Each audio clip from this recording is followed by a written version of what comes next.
I stepped through the front door of my childhood home, my military duffel bag heavy on my shoulder, and breathed in the familiar scent of my mother's cinnamon candles mixed with pine from the Christmas tree.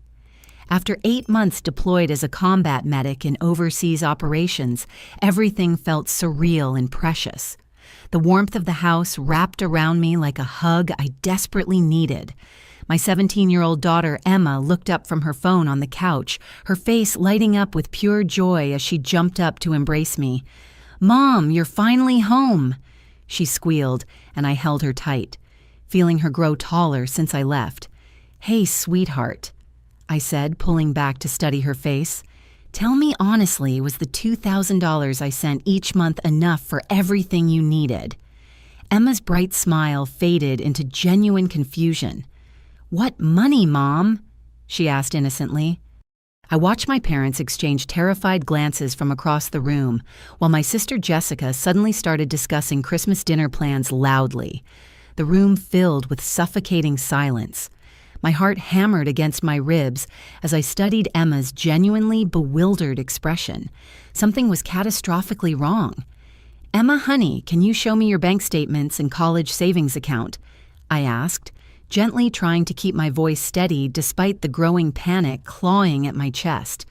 Emma looked even more confused as she grabbed her laptop from the coffee table. "Mom, I don't really have much saved.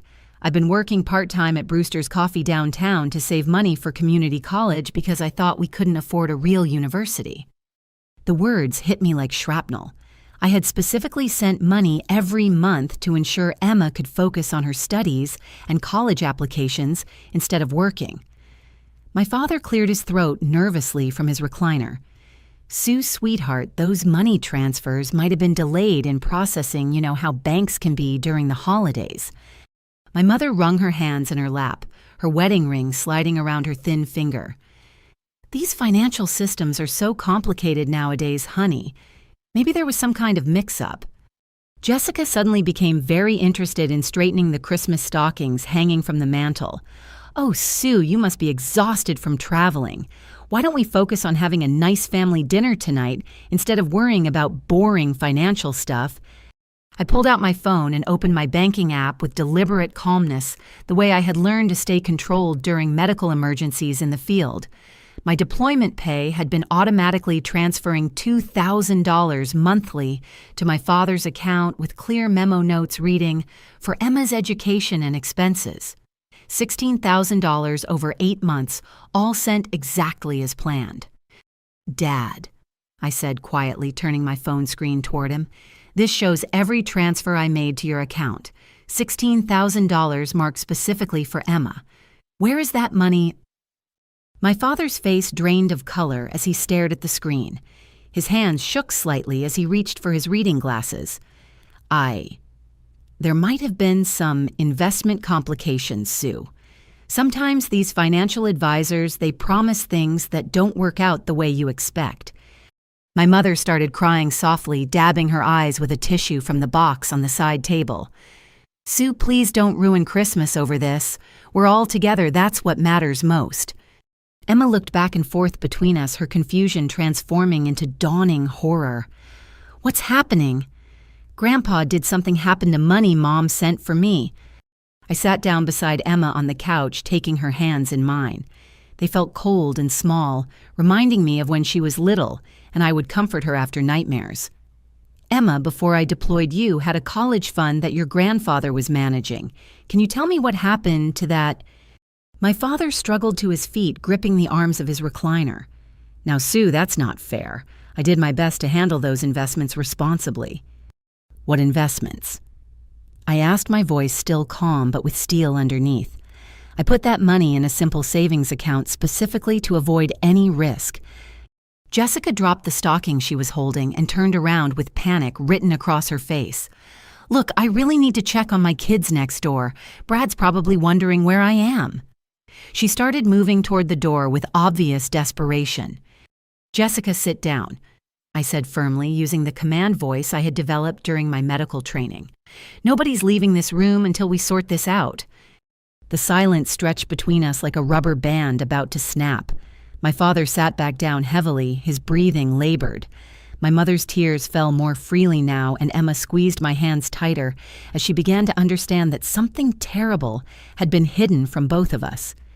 "Dad," I said, looking directly into his eyes, "I need you to tell me exactly what happened to Emma's college fund and the money I've been sending. No more excuses, no more delays. The truth." My father's shoulders sagged as if the weight of his secrets was finally crushing him. When he spoke, his voice was barely above a whisper. "Sue, I've been gambling online. The college fund is gone, all of it. And the money you've been sending, I lost that too. I thought I could win it back before you came home, but it just kept getting worse." The room felt like it was spinning around me. 8 months of deployment pay plus Emma's original college savings, all gone. My daughter's future stolen by the very people I trusted most. But then I noticed Jessica's face, and I realized this betrayal ran even deeper than I had imagined. I stood up slowly, my military training helping me maintain composure, even as rage built inside my chest. "Emma, would you mind watching television in the living room for a few minutes? I need to talk to your grandparents privately." Emma nodded silently, her eyes wide with fear and confusion. She grabbed the remote and moved to the far end of the couch, turning up the volume on a Christmas movie to give us privacy, while staying close enough to feel safe. I walked into the kitchen and my parents followed reluctantly, their movements heavy with shame. Jessica lingered in the doorway, clearly wanting to escape but not daring to leave. "Dad, how much money are we talking about total, I asked, leaning against the kitchen counter with my arms crossed. The granite felt cool against my back, grounding me in reality. My father slumped into one of the wooden chairs around the kitchen table, his head in his hands. "The original college fund was $10,000. With the money you sent over 8 months, we're looking at $26,000 total. $26,000 of my daughter's future," I said quietly. "How exactly does someone lose that much money gambling online?" My mother sat down beside him, her face pale and drawn. "Sue, your father got involved with these gambling websites that seemed legitimate at first. They had all these bonuses and promotions that made it look like easy money." "Easy money," I repeated, tasting the bitterness of those words. "While I was treating wounded soldiers overseas, you were gambling away my daughter's education." Jessica finally entered the kitchen, completely closing the door behind her. "Sue, there's something else you need to know." I turned to look at my sister, noting how she wouldn't meet my eyes. Jessica had always been the family peacemaker, the one who tried to smooth over problems instead of confronting them directly. But something in her posture told me she was about to reveal something even worse. "What else, Jessica?" I asked. She took a shaky breath. "Some of that money. The monthly money you were sending. I've been receiving portions of it for my family's expenses. Dad was giving me $800 each month, telling me it was from his retirement income to help with my kids' school costs." The kitchen fell silent except for the humming of the refrigerator and the distant sound of the Christmas movie playing in the living room. I stared at Jessica, trying to process what she had just admitted. "You knew where that money was coming from," I said. "It wasn't a question." Jessica's face crumpled. "I suspected, but I didn't want to ask too many questions. Brad lost his job 6 months ago, and we were desperate. I told myself that Dad wouldn't do anything to hurt Emma."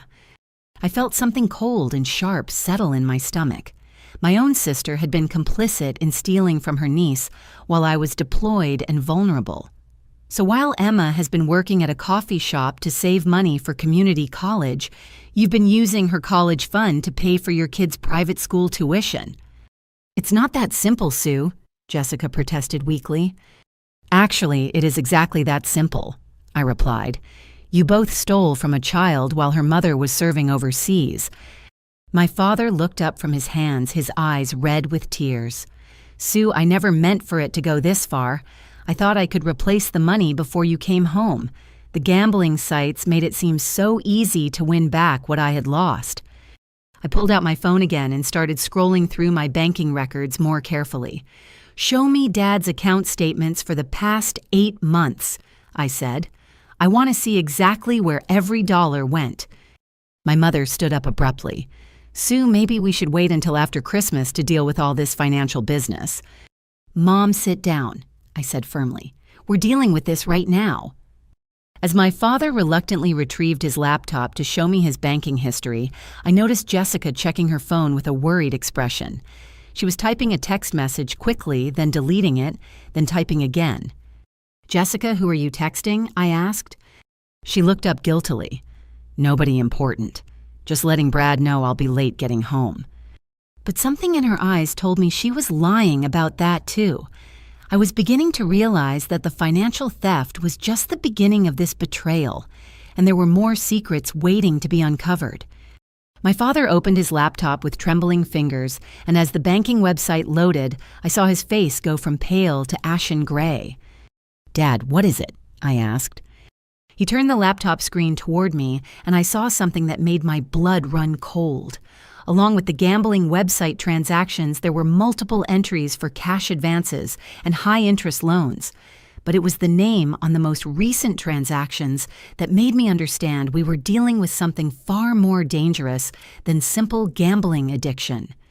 The transactions were marked as payments to VT Financial Services, and there were phone numbers I didn't recognize along with amounts that had been growing larger each month. "Dad," I said slowly, "who is VT Financial Services?" The look of pure terror that crossed his face told me everything I needed to know. This wasn't just about gambling anymore. My family had gotten involved with people who made their money by preying on desperate families, and Emma and I were now targets in a game we didn't even know we were playing. My father's hands shook as he scrolled through more banking transactions, revealing a pattern that made my combat medic training kick into high alert mode.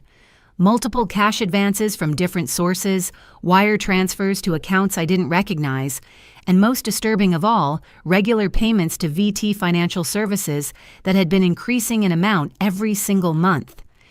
"Dad, I need you to explain exactly what VT Financial Services is, and I need you to tell me right now," I said, using the same voice I used when treating critical patients who needed to focus through their pain. He closed his eyes tightly as if shutting out the world could make this conversation disappear. "Sue, I got in over my head with the gambling debts. The websites I was using, they offered credit, and when I couldn't pay that back, they connected me with a lending service that could help consolidate everything." "A lending service," I repeated. "You mean loan sharks?" My mother gasped and pressed her hand to her chest. "Harold, you told me those were legitimate business loans." "I thought they were," he said desperately. At first, the terms seemed reasonable. VT Financial Services presented themselves as a family-friendly lending company that specialized in helping people with gambling debt get back on their feet. Jessica, who had been unusually quiet during this exchange, suddenly spoke up. "Sue, there's something else you need to know about VT Financial." I turned to look at her, and the expression on her face told me I wasn't going to like what came next. "What about them, Jessica?" "They've been calling the house. A lot. And they've been asking specific questions about you, about your deployment schedule, your military pay when you were coming home." The room seemed to tilt slightly. "What kind of specific questions?" My father reached into a kitchen drawer and pulled out a manila folder stuffed with papers. His hands trembled as he handed it to me.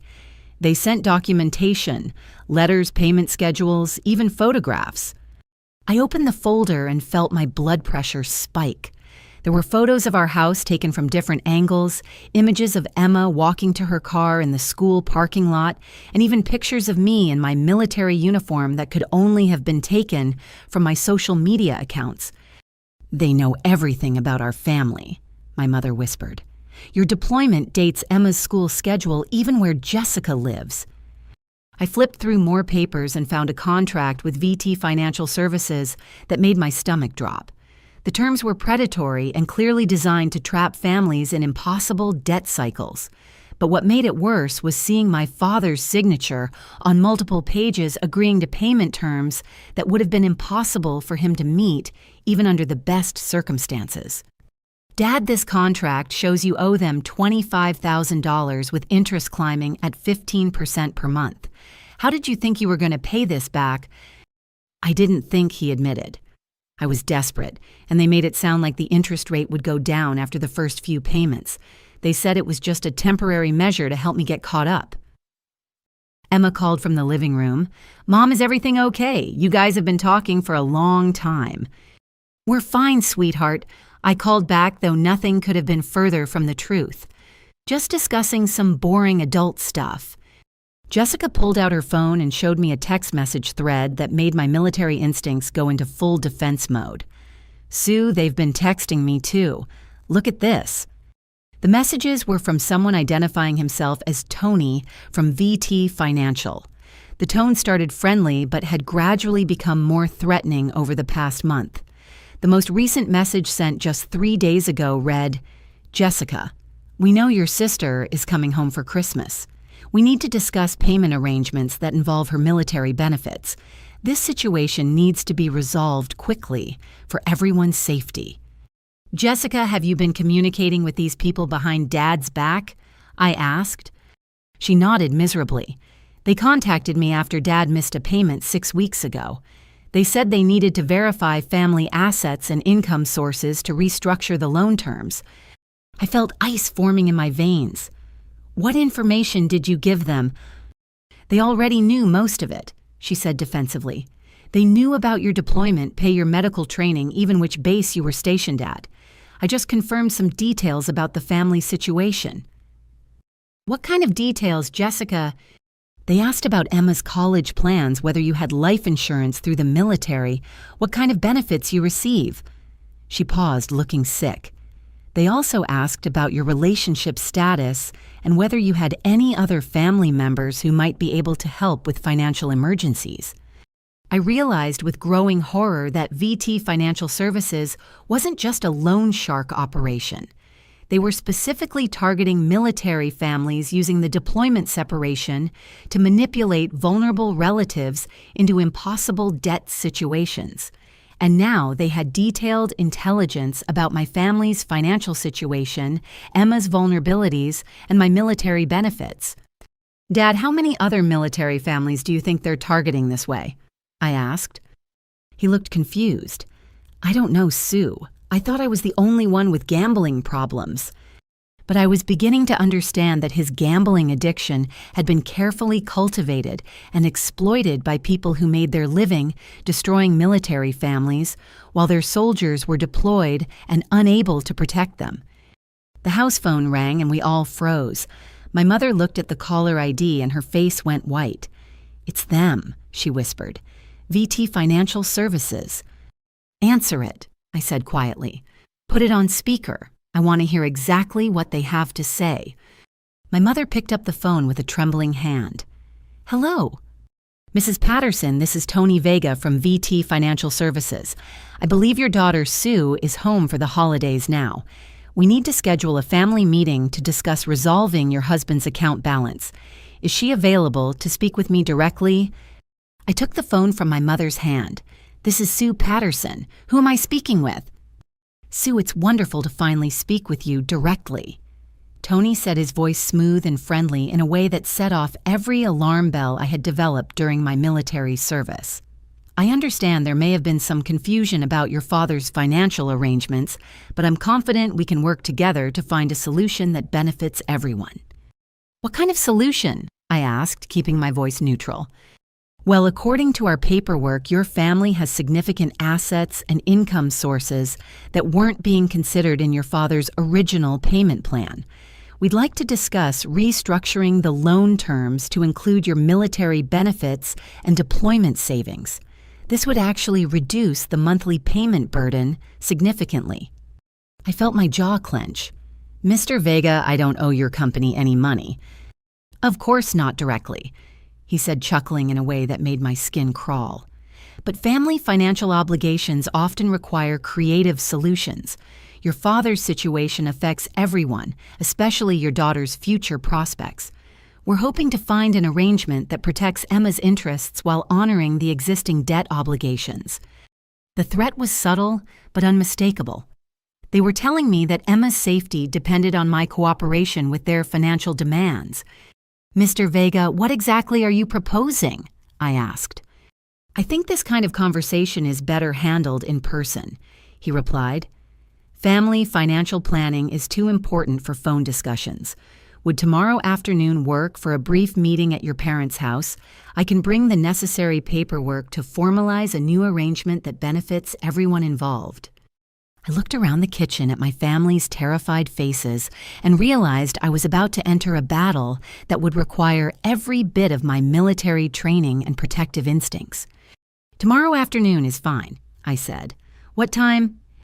"Let's say 2 o'clock, and Sue, I appreciate your willingness to work with us on this. Family cooperation makes everything so much easier for everyone involved." The line went dead, and I handed the phone back to my mother. The kitchen was silent except for the sound of our breathing and the cheerful Christmas music still playing from the living room where Emma was waiting for us to return. I had 48 hours to figure out how to protect my family from people who had been planning to exploit us for months, and I was starting to realize that everything I thought I knew about my family's situation was about to change completely. After Tony Vega hung up, I spent the next 3 hours going through every piece of documentation my father had in his manila folder. What I discovered made me understand that our situation was far worse than even I had imagined. Mixed in with the loan agreements and threatening letters were copies of documents I had never seen before, papers with signatures that looked like Jessica's handwriting. "Jessica," I said, spreading the papers across the kitchen table, "can you explain why your signature appears on financial documents related to Dad's loan?" Jessica's face drained of color as she recognized the papers. "Sue, I can explain that." "I'm listening," I said, crossing my arms and waiting. "When Dad missed his third payment 2 months ago, Tony Vega's people said they needed additional assurance that the family was committed to resolving the debt." Jessica began her words, coming out in a nervous rush. "They said they needed someone with legal authority to represent the family's interests in case Dad became unable to handle his own financial affairs." I picked up one of the documents and read it more carefully. It was a power of attorney agreement giving Jessica legal authority to make financial decisions on behalf of our parents, but there were additional clauses that made my military legal training sound alarm bells in my head. "Jessica, this document gives you the authority to access my military benefits and deployment savings," I said, pointing to a specific clause buried in the legal language. "Did you understand what you were signing?" "They told me it was just a formality," she said weakly. "They said it would never actually be used, but they needed it on file to restructure Dad's payment plan." I continued reading and found something that made my blood run cold. "According to this document, you legally committed to $40,000 in debt obligations using my military income as collateral. You signed papers promising these people access to my deployment, pay my medical benefits, and even my future earnings." My father looked up from his chair in shock. "Jessica, you told me you were just signing papers to help negotiate better payment terms." "I thought I was," Jessica said, tears starting to flow down her cheeks. "But they kept bringing more documents each time I met with them, saying they needed additional assurances because Dad's situation was getting worse." "Wait," I said, setting down the papers. "You've been meeting with these people multiple times." Jessica nodded miserably. "Tony Vega asked me to meet with him and his business partner every 2 weeks to review Dad's account status. They said it was standard procedure for family-backed loans." "Where were these meetings taking place?" I asked. "Usually at the diner on Maple Street, sometimes at the Starbucks downtown," Jessica answered. "They always seemed very professional, wearing business suits and carrying briefcases full of paperwork." I felt my military instincts kicking into overdrive. "Jessica, did you ever consider that professional criminals often look exactly like legitimate business people?" "They had business cards," she protested weakly, "and they knew so much about banking and finance." My mother had been listening to this exchange with growing horror. "Jessica, honey, why didn't you tell us about these meetings?" "Because they told me Dad would be in serious legal trouble if I discussed the details with anyone outside the immediate family," Jessica explained. They said that talking to Sue while she was deployed could actually make things worse because military personnel have restrictions on civilian financial entanglements. I realized that Tony Vega's operation was far more sophisticated than a simple loan shark business. They had specifically researched military regulations and family dynamics to manipulate Jessica into believing she was protecting me by keeping secrets. "Jessica, did they ask you questions about my personal life during these meetings?" I asked. She looked guilty. "They asked about your relationship status, whether you were planning to get married or make any major life changes when you returned from deployment." "What did you tell them?" "I told them you were focused on your military career and weren't seriously dating anyone," she said. "They seemed relieved to hear that because they said it meant your financial situation would be more stable and predictable." I felt sick as I realized how much personal information Jessica had been feeding to these criminals for months. They had been building a detailed profile of my life, my income, and my vulnerabilities while I was overseas and completely unaware. "Jessica, show me every text message, every email, every piece of communication you've had with VT Financial Services," I demanded. She reluctantly handed me her phone, and I scrolled through months of correspondence that revealed the true scope of their operation. Tony Vega hadn't just been collecting information about my family, he had been manipulating Jessica into believing she was saving Dad from legal prosecution while simultaneously trapping our entire family in a web of fraudulent debt.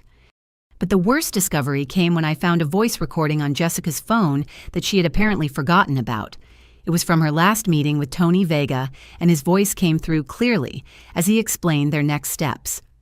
"Jessica, when your sister comes home for Christmas, we'll need you to help us explain the situation in a way that makes cooperation seem like the best option for everyone," Tony's voice said through the phone speaker.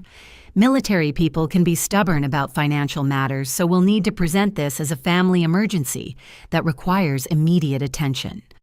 "What if Sue refuses to help?" Jessica's voice asked on the recording. "Well, that's where your legal authority becomes important," Tony replied smoothly. "According to the power of attorney documents you signed, you have the right to access her military accounts to satisfy the family debt obligations. But obviously it would be much easier if she cooperates voluntarily." "Is that legal?" Jessica asked. "Jessica, everything we're doing is completely legitimate," Tony said in a tone that was both reassuring and threatening. "Your father borrowed money, agreed to specific terms, and now the debt needs to be repaid. The fact that your family has additional resources just makes the resolution process more straightforward."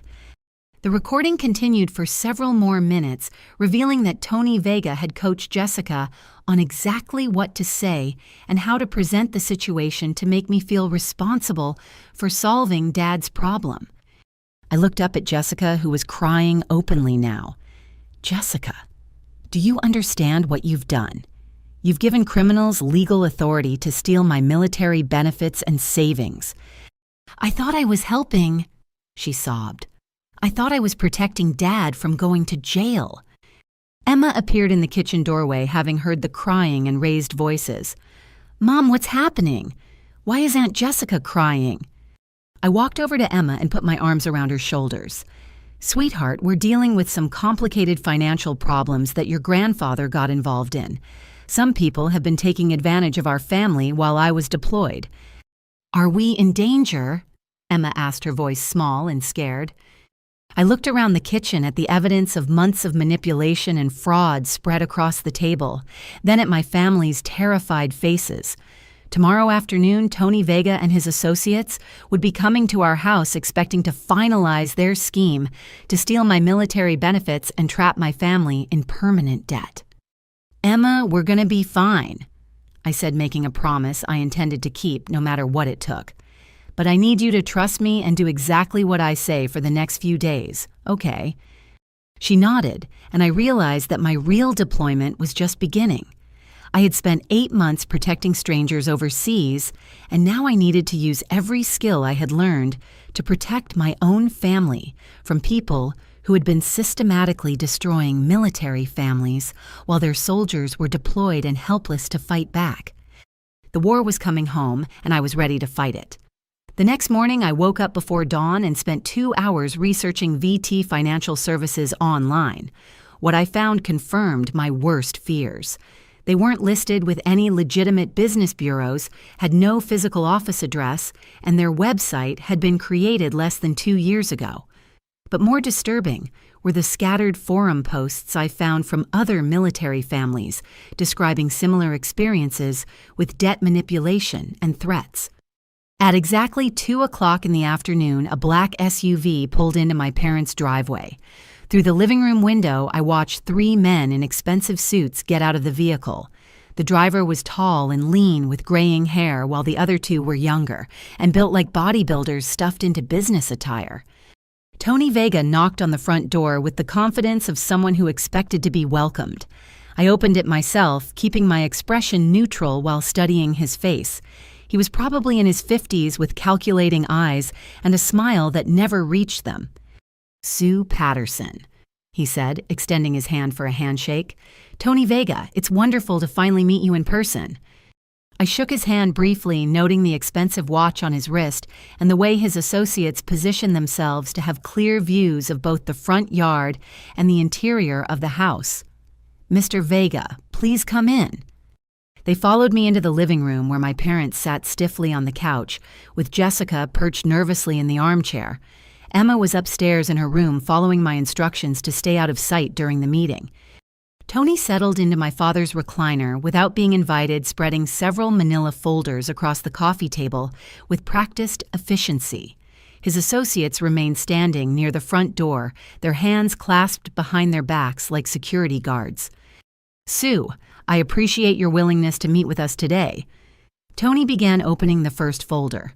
"Family financial situations can be delicate, but I'm confident we can find a solution that works for everyone involved." "I'm listening," I said, sitting down across from him.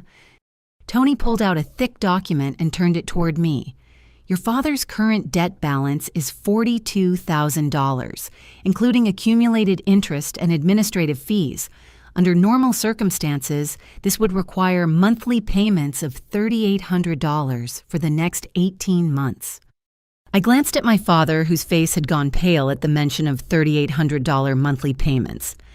"That's not what the original loan agreement specified." "Well, circumstances have changed," Tony said smoothly. "When borrowers miss payments, the terms automatically adjust to reflect the increased risk. It's all spelled out in the contract your father signed." He pulled out another document. "However, we're prepared to offer your family a much more manageable arrangement. If you agree to consolidate the debt using your military benefits as primary collateral, we can reduce the monthly payment to $1,200 over 5 years. $1,200 monthly for 5 years. I repeated, doing the math in my head.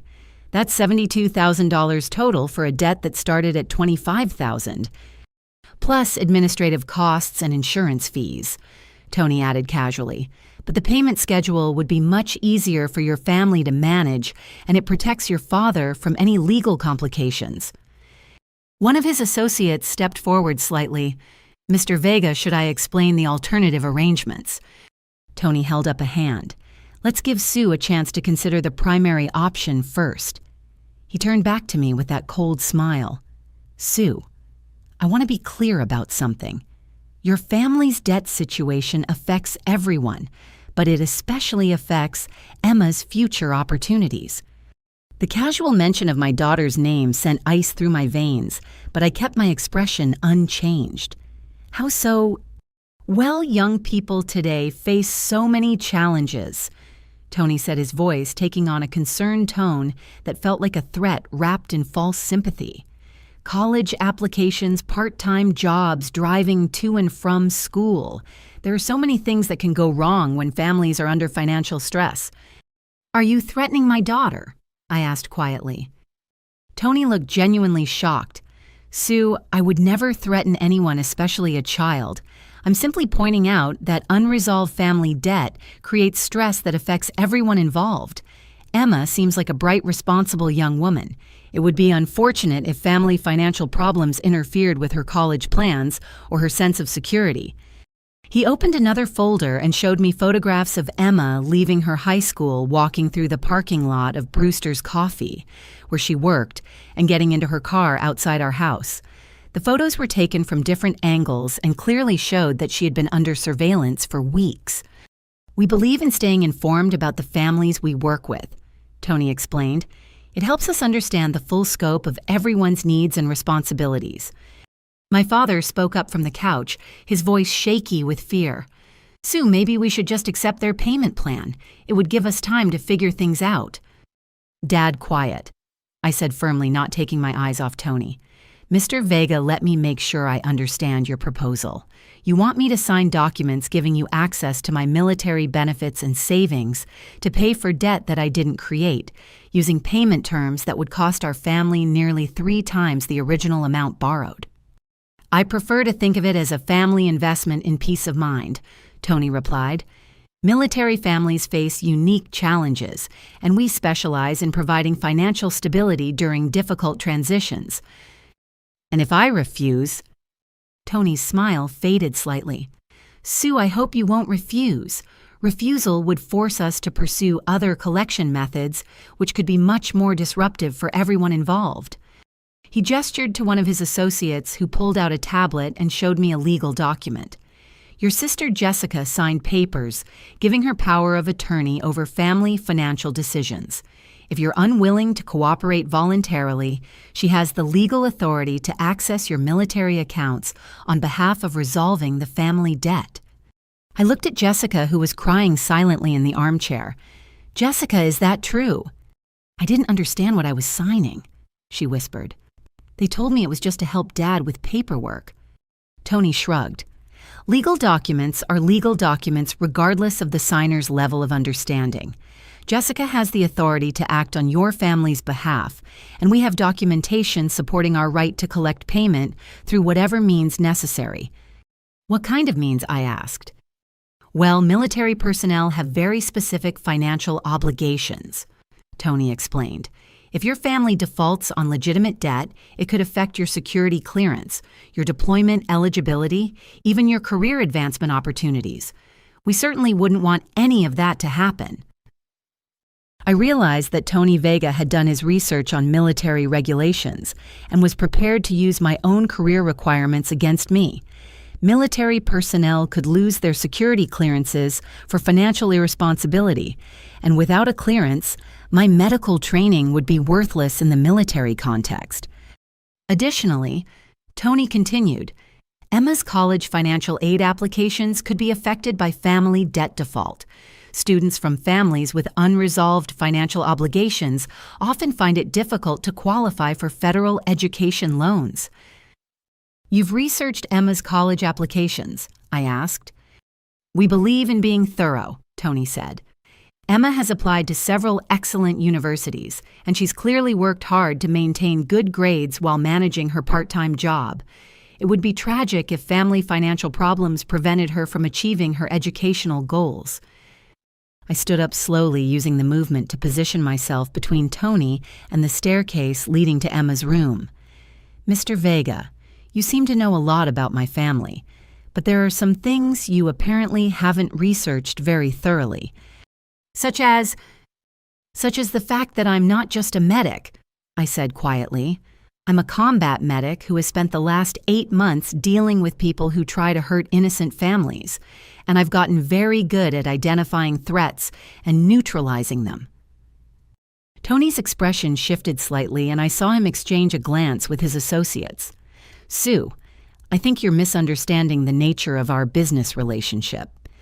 Am I, because it sounds to me like you've been systematically targeting military families, manipulating their relatives into fraudulent agreements, and then using threats against children to extort money from deployed soldiers."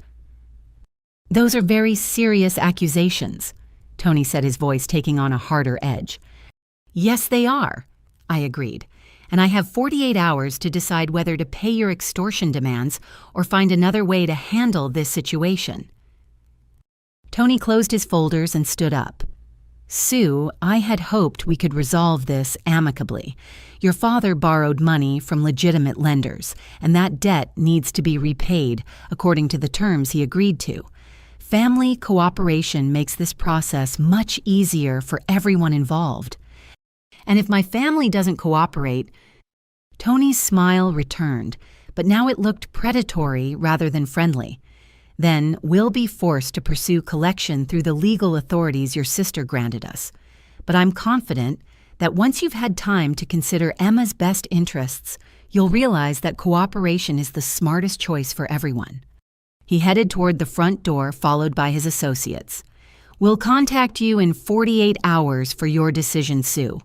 I hope your family chooses the path that protects everyone's future. After they left, the house felt suffocatingly quiet. My parents sat on the couch looking traumatized, while Jessica continued crying in the armchair. Emma came downstairs cautiously, having heard the front door close. "Mom, who were those men?" she asked. I looked at my 17-year-old daughter, thinking about the photos Tony had shown me and the threats he had made about her future. Emma deserved to know the truth about what was happening, but she also deserved to feel safe in her own home. Emma, those men represent people who have been taking advantage of our family's financial situation, I said carefully, but I want you to know that I'm not going to let them hurt you or interfere with your college plans. Are they dangerous? She asked. I thought about Tony Vega's calculating eyes, his detailed surveillance of our family, and his willingness to threaten a teenager to collect money. Yes, sweetheart, I think they are dangerous.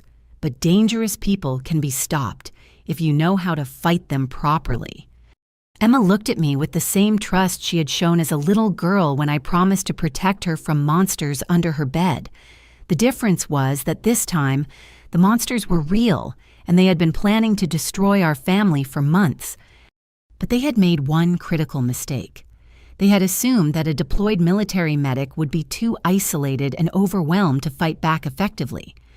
They were about to learn how wrong they had been. That evening, after Emma had gone to bed, I sat in my old bedroom with my laptop and started building a case against Tony Vega's operation.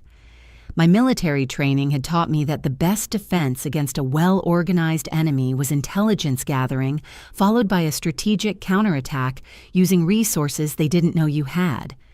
I started by downloading and printing every document Tony had shown us, along with all the papers Jessica had signed and every communication from VT Financial Services.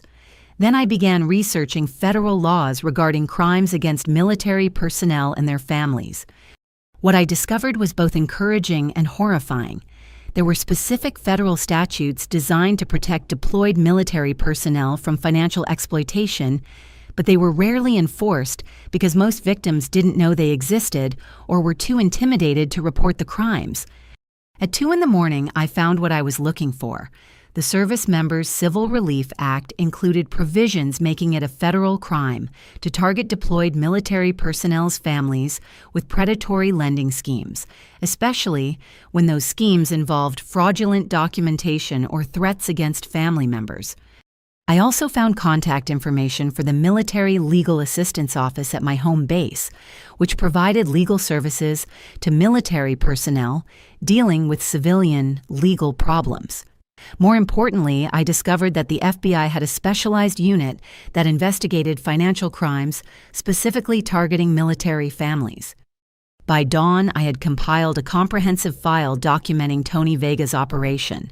The evidence included Jessica's forged power of attorney documents, copies of the predatory loan agreements, photos of our house and Emma, and recordings of Tony's threats from our meeting.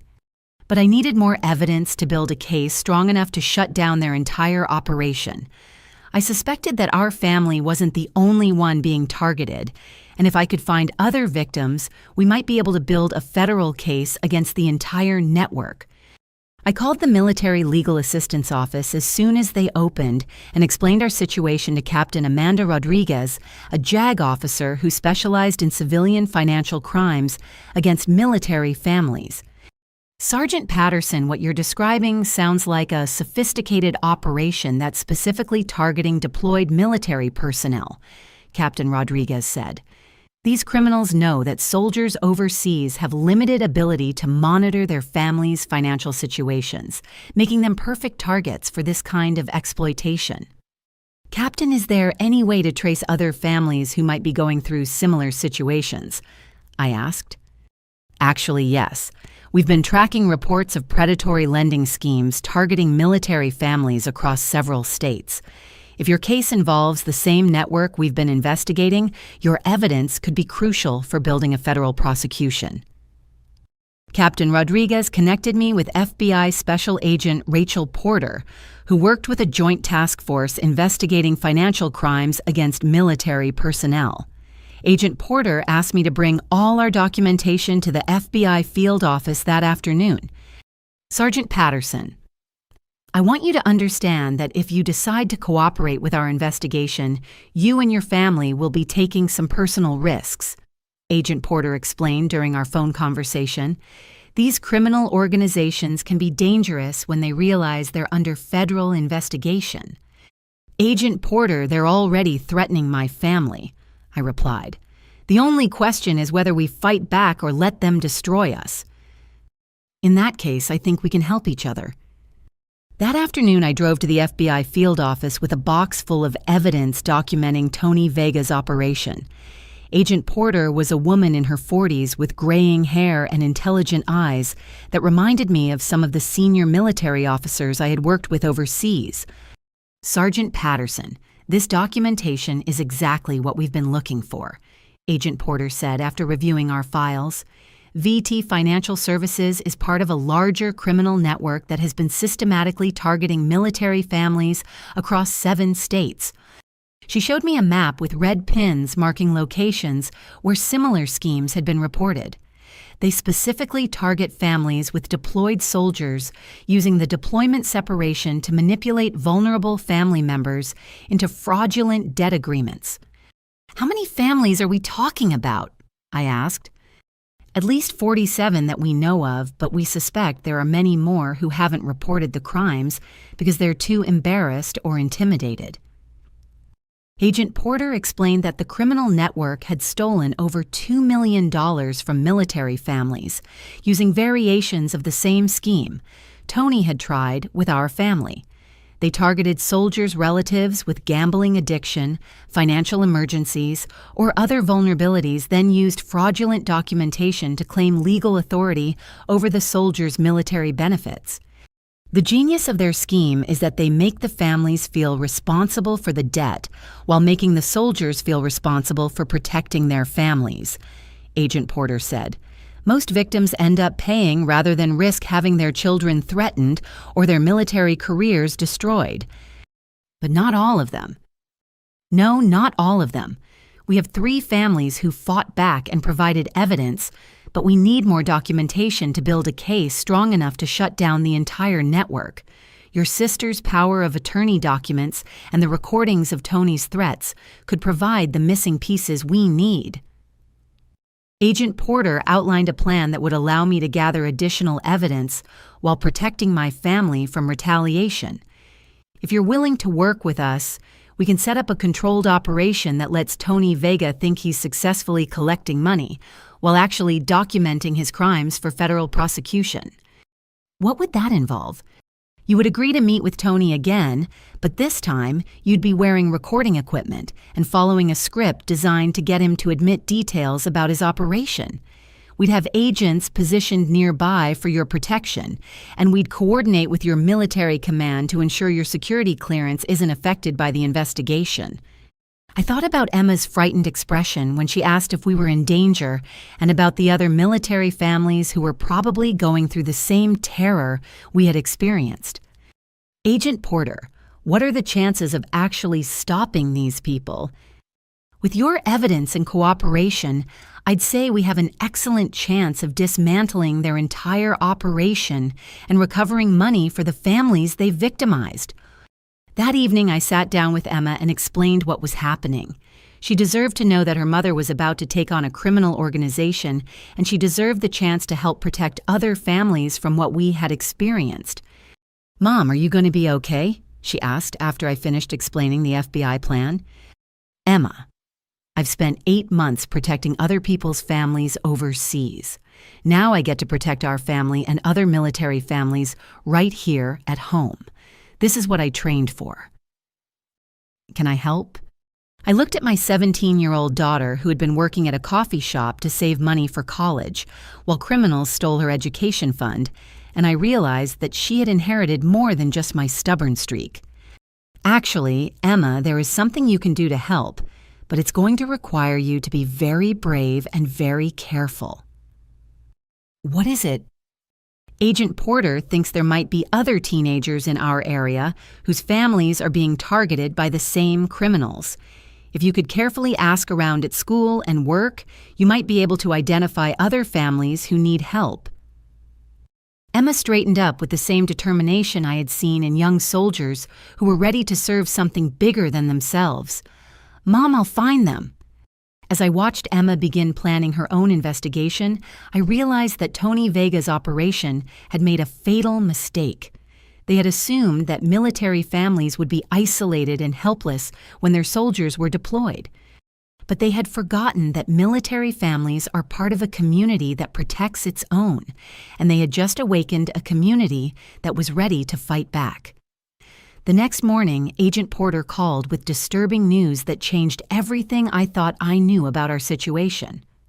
"Sergeant Patterson, we've been analyzing the timeline of your family's contact with VT Financial Services, and we've discovered something that might be difficult to hear." "What did you find?" "Your sister Jessica didn't just become involved after your father missed loan payments. According to phone records and financial documents we've obtained through court orders, Jessica contacted Tony Vega's operation 8 months ago, shortly after you deployed." I felt the floor shift beneath me. "What do you mean she contacted them?" Jessica was facing her own financial crisis when her husband lost his job. She researched predatory lending services online and specifically sought out companies that worked with military families. She contacted VT Financial Services and told them about your deployment and your father's gambling tendencies. I sat down heavily in the kitchen chair, staring at the phone in disbelief. "Are you telling me that Jessica initiated this whole situation?" "I'm afraid so. Jessica essentially delivered your family to Tony Vega's operation on a silver platter. She provided them with detailed information about your military pay, your deployment schedule, your father's vulnerabilities, and Emma's college needs." Agent Porter explained that Jessica had originally planned to borrow money herself, using my deployment pay as collateral without my knowledge. But when Tony's people realized how much more profitable it would be to target my entire family, they developed the gambling addiction scheme to draw in my father and create a larger debt obligation. "Agent Porter, are you saying that my father's gambling problem was artificially created?" "Partially, yes. VT Financial Services works with corrupt online gambling operations that use rigged algorithms to create rapid addiction and massive debt. They specifically target relatives of deployed military personnel because they know those families are emotionally vulnerable and financially desperate." I thought about my father's sudden descent into gambling over the past year and how it had coincided perfectly with Jessica's husband losing his job and my deployment overseas. How long has this been planned? According to the evidence we've gathered, Tony Vega's people have been building a profile of your family for nearly a year. Jessica provided them with your social media information, your military records, Emma's school and work schedules, even details about your parents' health and financial situation. "Why would Jessica do this to our family?" Agent Porter's voice was gentle but firm. "Sergeant Patterson, people in desperate financial situations often make choices that seem unthinkable under normal circumstances. Jessica was facing bankruptcy, potential loss of her house, and her children's private school tuition. Tony Vega's people are experts at exploiting that kind of desperation." I hung up the phone and sat in the kitchen trying to process what I had just learned. My sister hadn't been manipulated into betraying our family. She had actively planned to steal my deployment money and had accidentally exposed all of us to a criminal network that specialized in destroying military families. When Jessica arrived for our planned family meeting that afternoon, I was waiting for her with Agent Porter's evidence spread across the kitchen table. "Jessica, sit down," I said quietly. "We need to talk about when you first contacted VT Financial Services." Jessica's face went white as she saw the phone records and financial documents. "Sue, I can explain." "I'm listening." Jessica slumped into the chair across from me, her hands shaking. "Brad lost his job 8 months ago, right after you deployed. We were going to lose our house and the kids were going to have to change schools. I was desperate. So you decided to steal my deployment money." "I wasn't going to steal it," Jessica protested weakly. "I was going to borrow it and pay it back before you came home. I researched companies that worked with military families, thinking they would understand the situation better." "And you found Tony Vega's operation." Jessica nodded miserably. "When I called them, they seemed so professional and understanding. They said they worked with military families all the time and that they had special programs for emergency situations." "What information did you give them, Jessica?" "Everything," she whispered. "They said they needed a complete family financial profile to determine the best loan structure. I told them about your deployment pay dad's retirement income, Emma's college fund, even mom's social security." I felt sick as I realized how completely Jessica had exposed our family. "You gave criminals a blueprint for destroying us." "I thought they were legitimate business people," Jessica said desperately. "But when I met with them the first time, they said they had a better idea. Instead of me borrowing money directly, they suggested creating a family loan that would involve Dad as the primary borrower." "Why would that be better?" "They said it would be easier to structure the payments around Dad's retirement income, and if anything went wrong, it would protect you from having military financial problems that could affect your career." I stared at Jessica as the full scope of her betrayal became clear. "So you helped them target Dad specifically because you thought it would protect me from consequences." "I was trying to help everyone," Jessica said, crying openly now. "I thought I could solve our financial problems without hurting anyone else."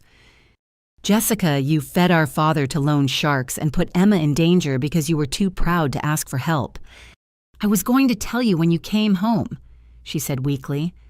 "Tell me what that you had sold our family to criminals." Jessica looked up at me with tears streaming down her face. "Sue, I never meant for it to go this far. When Dad started gambling, I tried to get Tony to cancel the whole arrangement, but he said Dad had signed binding contracts and there was nothing he could do. So you signed power of attorney documents giving yourself legal authority to access my military benefits. Tony said it was the only way to protect you from Dad's debt," Jessica explained. "He said if Dad defaulted, it could affect your security clearance and your military career. The power of attorney was supposed to protect you by giving me the authority to handle the family financial situation without involving your military command." I realized that Jessica had been manipulated just as much as she had manipulated others, but her original decision to betray our family had created the opportunity for everything that followed. "Jessica, do you understand what you've done to Emma? She's been working at a coffee shop to save money for community college because you helped criminals steal her education fund." "I thought I could fix it before anyone found out," Jessica said hopelessly. "And now we're all targets of a criminal organization that has been planning to exploit us for months." Jessica looked around the kitchen at the evidence of the investigation she had inadvertently triggered. "Sue, what's going to happen to me?" I thought about Agent Porter's explanation of Jessica's legal situation and the choice she would have to make. "Jessica, you have 2 options. You can cooperate with the FBI investigation and help us shut down Tony Vega's operation, or you can face federal charges for conspiracy to defraud military personnel." "What does cooperation involve?" "It involves telling the truth about everything you did, providing evidence to help prosecute the people who have been targeting military families, and accepting responsibility for your role in creating this situation." Jessica was quiet for a long moment, and I could see her processing the full reality of what her desperation had cost our family. "Sue, if I cooperate with the FBI, will Emma be safe?" Jessica Emma will be safe because we're going to stop these people from hurting any more families. But that's going to happen with or without your help. I stood up and gathered the evidence from the kitchen table. Jessica, I need you to understand something. I'm not asking you to cooperate with this investigation for my sake or for Dad's sake. I'm asking you to cooperate for Emma's sake and for the sake of all the other military children who are being threatened by the people you brought into our lives. Jessica nodded slowly. What do I need to do? You need to call Agent Porter and tell her you're ready to provide complete testimony about your role in this operation. And Jessica, if you hold back anything or try to minimize what you did, I will make sure you face the full legal consequences for what you've put our family through. As Jessica reached for her phone to call Agent Porter, I realized that our family's healing would have to begin with complete honesty about how we had been broken in the first place. Agent Porter arrived at our house 2 hours after Jessica called, accompanied by another FBI agent and a federal prosecutor who specialized in military family exploitation cases. The kitchen table became command central for building a federal case that would protect our family and dozens of others across multiple states. Jessica, I need you to understand that your cooperation in this investigation is voluntary, but it's also your best chance to avoid serious federal charges. Assistant U.S. Attorney Michael Chen explained, the crimes you've described involve conspiracy to defraud military personnel, which carries significant prison time. Jessica nodded nervously. I'll tell you everything I know. Over the next 3 hours, Jessica provided detailed testimony about her initial contact with Tony Vega's operation and her role in setting up our family for exploitation. Agent Porter recorded everything while taking notes for the broader investigation. Jessica, you mentioned that Tony Vega's people suggested targeting your father instead of arranging a direct loan for you, Agent Porter said. Do you remember exactly how they explained that decision? They said that military family loans were complicated because of federal regulations protecting deployed soldiers, Jessica answered. But if they structured the loan around Dad's gambling problem, they could avoid those regulations and create better payment terms. Did they explain how they planned to create gambling debt for your father? Attorney Chen asked. Tony said they worked with online gambling companies that offered special promotion programs for new customers, Jessica replied. He said Dad would get bonus credits and special offers that would encourage him to play more frequently. I felt my stomach turn as I realized how deliberately my father had been targeted and manipulated. Jessica, did you know these gambling sites were rigged? I didn't know they were rigged, but Tony did explain that their partner companies were designed to create customer engagement, which I now realize meant addiction and debt. Agent Porter showed Jessica printouts of email communications between VT Financial Services and several online gambling operations. Jessica, do you recognize any of these gambling websites as places your father was playing? Jessica pointed to 3 different sites. Dad was using Lucky Stars Casino, Golden Eagle Gaming, and Imperial Slots. He said they kept sending him special offers and bonus opportunities. These are all illegal gambling operations run by the same criminal network as VT Financial Services, Attorney Chen explained. Your father was never gambling on legitimate sites. He was being systematically robbed by people who knew exactly how much money he had access to and how much debt they could create. Agent Porter pulled out a thick file folder. Sergeant Patterson, based on Jessica's testimony and our ongoing investigation, we've identified 43 other military families who've been targeted by this same network across 7 states. How much money are we talking about? I asked.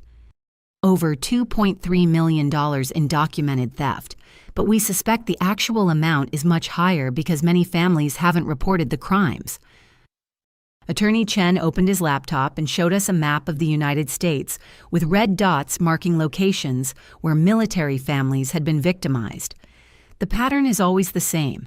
They identify deployed military personnel, research their family members for vulnerabilities, then create debt situations that allow them to access military benefits and savings. What makes this case special is that Jessica's documentation provides direct evidence of their targeting methodology, Agent Porter explained. Most other families only have evidence of the end result, not the planning and setup phase. I studied the map and realized that Emma and I were part of something much larger than a simple loan shark operation. Agent Porter, what's the next step in the investigation? We need to gather additional evidence by documenting their collection methods and threats. If you're willing, we'd like you to participate in a controlled operation where you meet with Tony Vega while wearing recording equipment. What kind of recording equipment? Agent Porter opened a small metal case and showed me devices that looked like jewelry and clothing accessories. These are professional-grade recording devices that are virtually undetectable. You would wear them during your meeting with Tony following a script designed to get him to reveal details about his operation. Is it dangerous? There are always risks when dealing with criminal organizations, Attorney Chen admitted. But we'll have agents positioned nearby, and we've done this type of operation successfully many times before. Jessica spoke up. Sue, what if I'm the one who meets with Tony? He trusts me more, and he might be more likely to reveal information if he thinks I'm still cooperating with him. Agent Porter and Attorney Chen exchanged glances. Jessica, that's actually not a bad idea, Agent Porter said. You could arrange a meeting under the pretense of finalizing the payment arrangements, then use that opportunity to gather evidence about other families they're targeting. Would that be safer for our family? I asked. Potentially, yes, Attorney Chen replied. If Jessica can document their broader operation, we might be able to make arrests before they realize they're under investigation. I thought about the risks of letting Jessica handle the evidence gathering after everything she had already done to endanger our family, but I also realized that she might be our best chance to protect Emma and other military children from ongoing threats. Jessica, if you do this, you follow Agent Porter's instructions exactly. No improvisation, no attempts to negotiate on your own, no protecting anyone except the investigation. I understand, Jessica said. Sue, I want to fix what I broke. Agent Porter outlined the plan. Jessica would contact Tony Vega and arrange a meeting to discuss finalizing the payment arrangements for our family's debt. During that meeting, she would be wearing recording equipment and following a specific script designed to get Tony to reveal information about other military families and the broader scope of his operation. Jessica, the key is to get him talking about his other clients and his methods for targeting military families, Agent Porter explained. We need him to admit that he specifically targets deployed soldiers and that he works with gambling operations to create artificial debt. What if he suspects something? Jessica asked. If Tony becomes suspicious, you end the meeting immediately and contact us, Attorney Chen said. Your safety is more important than gathering evidence. That evening, after the FBI agents left, I sat down with Emma to explain what was going to happen next. Mom, is Aunt Jessica going to be okay? Emma asked. I think so, sweetheart. Jessica made some terrible choices that hurt our family, but now she's trying to help protect other families from the same thing. Are we going to be okay? I looked at my 17-year-old daughter, who had been through more in the past week than most people experience in years, and I realized that she was stronger than I had given her credit for. Emma, we're going to be better than okay. We're going to stop these people from hurting other military families, and we're going to make sure you get to go to the college you want without worrying about money. How can you be sure? Because I've learned something important this week. Our family is stronger than I thought, even when we're broken. And when we work together to protect other people, we become even stronger. As Emma went upstairs to finish her homework, I realized that Tony Vega's operation had made a critical miscalculation. They had assumed that breaking our family would make us easier to control. Instead, they had just given us a reason to fight back together. 3 days later, Jessica sat in the parking lot of Brewster's Coffee, the same place where Emma worked part-time, waiting for Tony Vega to arrive for their arranged meeting. She wore a small recording device disguised as a pendant necklace, and Agent Porter was positioned in an unmarked vehicle with a clear view of the coffee shop entrance. I waited at home with Emma, monitoring the operation through a secure phone connection with Agent Porter. My hands were clenched into fists as I listened to Jessica's nervous breathing through the communication system. Target vehicle approaching. Agent Porter's voice crackled through the speaker. Black SUV, 3 occupants. Through Jessica's hidden microphone, we could hear her ordering a coffee and finding a table in the back corner of the coffee shop, following Agent Porter's instructions to choose a location with good acoustics for recording.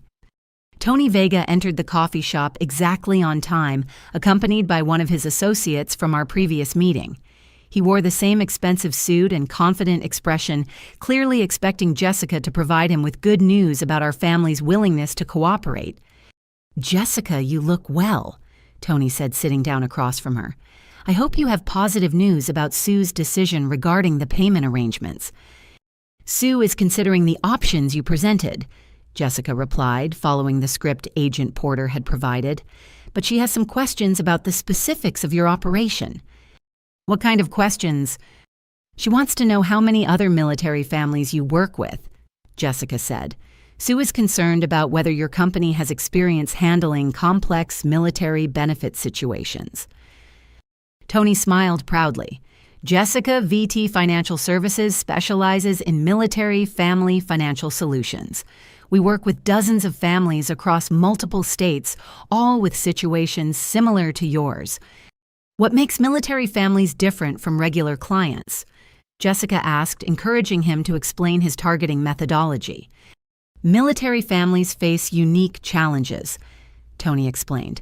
"Deployment separations create financial stress and communication difficulties that civilians don't understand. We've developed specialized approaches that account for military pay structures, deployment schedules, and family dynamics." Through the recording equipment, we could hear Tony becoming more animated as he described his operation with obvious pride. "For example, we work with online entertainment companies that offer special programs for military family members who need stress relief during deployment separations." "You mean gambling websites?" Jessica asked. "Entertainment platforms that include gaming options," Tony corrected smoothly. "These platforms are designed to provide emotional support and financial opportunities for family members dealing with deployment stress." I felt sick listening to Tony describe gambling addiction as emotional support for military families. Agent Porter's voice came through our communication system. He's admitting to deliberately targeting military families with gambling addiction schemes. Tony continued explaining his operation with growing confidence. "The beauty of our system is that we can help families access their military benefits more efficiently while providing ongoing financial support during deployment periods." "How do you identify families who need these services?" Jessica asked. "We have partnerships with various organizations that help us identify military families facing financial challenges," Tony explained. "Sometimes family members contact us directly, like you did, Jessica. Other times, we receive referrals from our business partners who work with military communities." "What kind of business partners?" Tony leaned forward conspiratorially.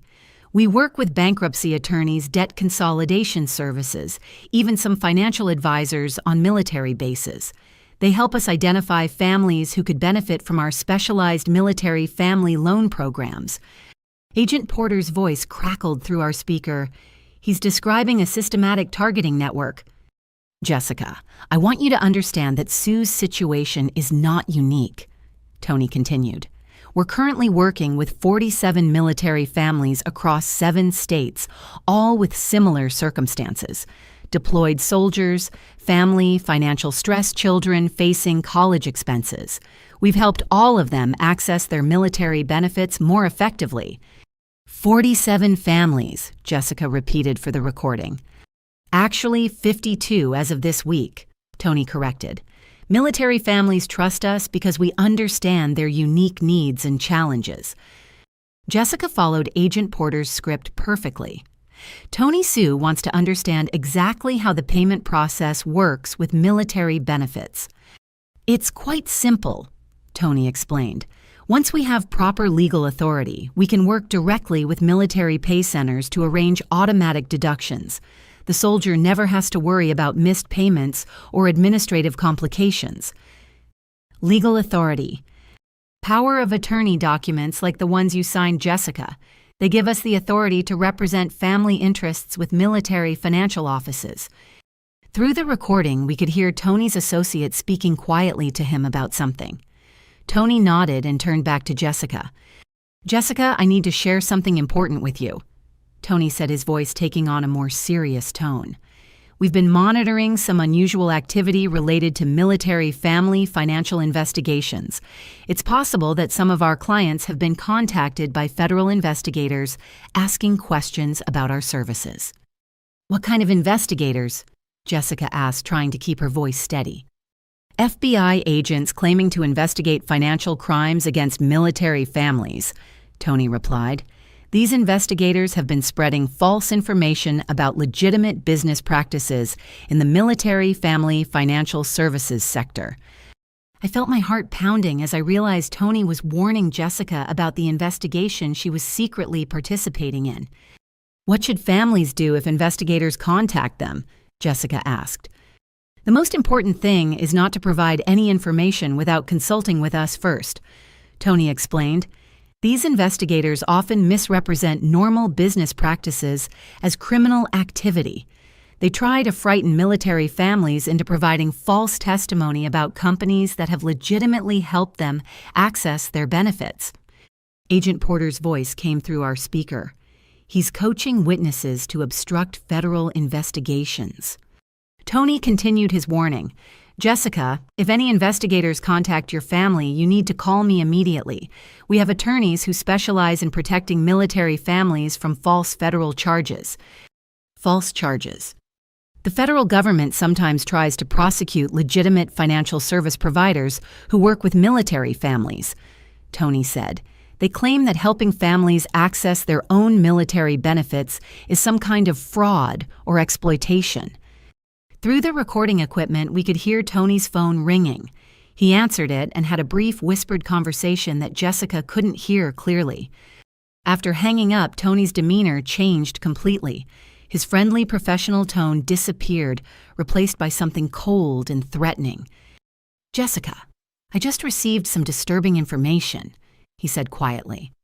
"It appears that your family may have been in contact with federal investigators." "I don't know what you mean," Jessica replied, but I could hear the fear in her voice. "Jessica lying to me would be a serious mistake," Tony said.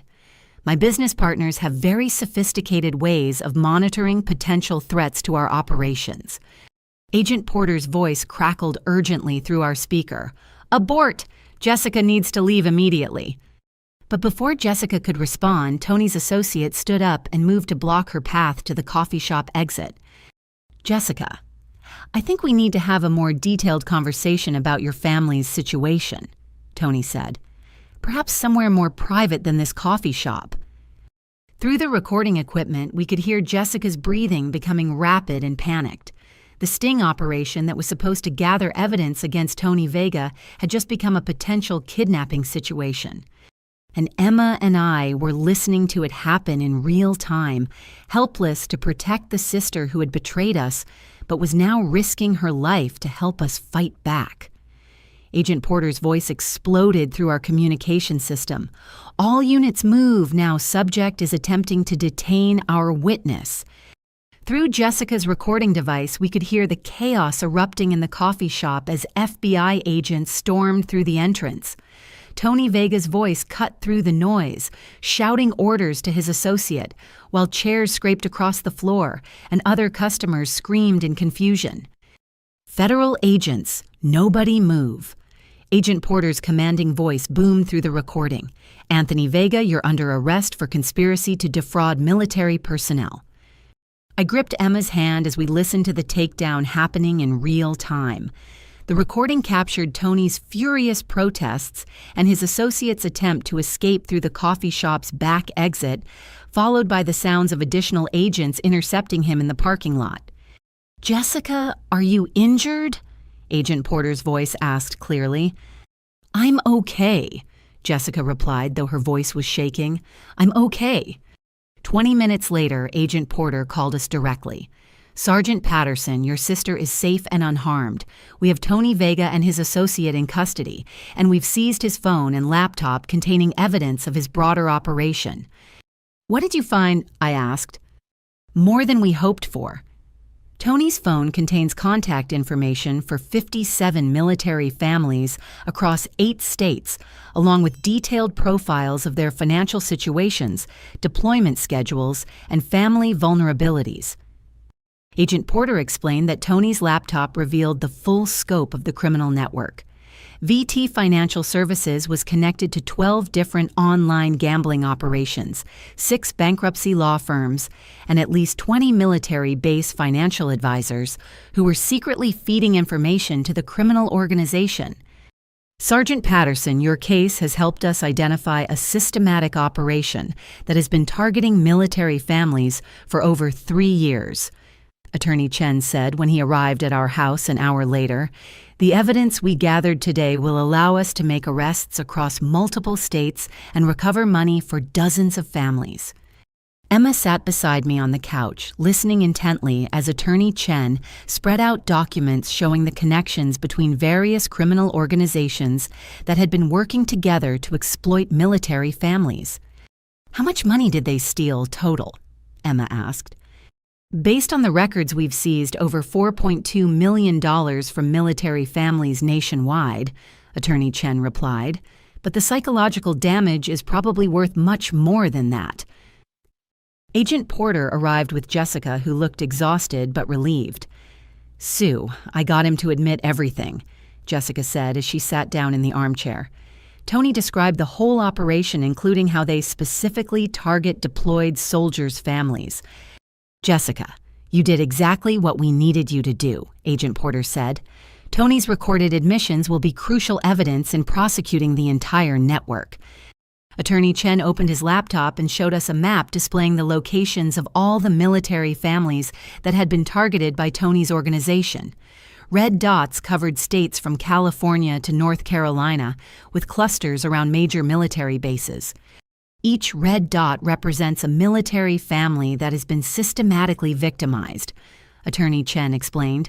Thanks to the evidence your family provided, we can now contact all of these families and help them recover their stolen money. What happens to the families who are still trapped in debt to these people? I asked.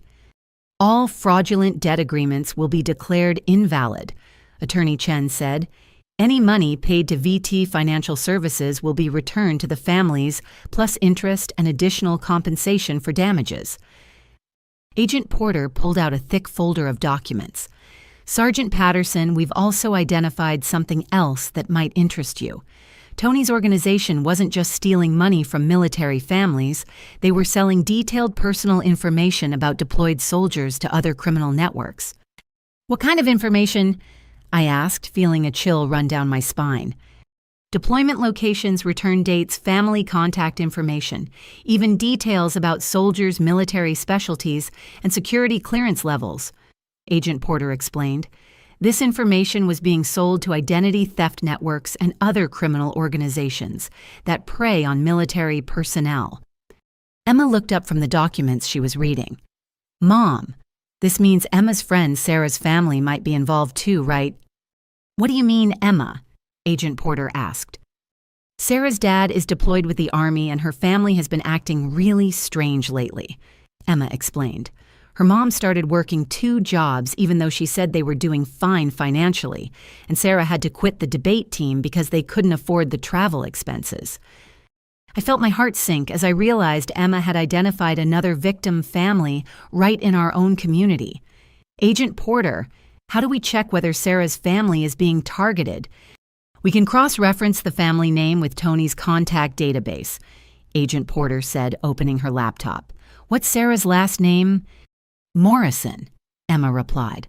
Her dad is Staff Sergeant David Morrison.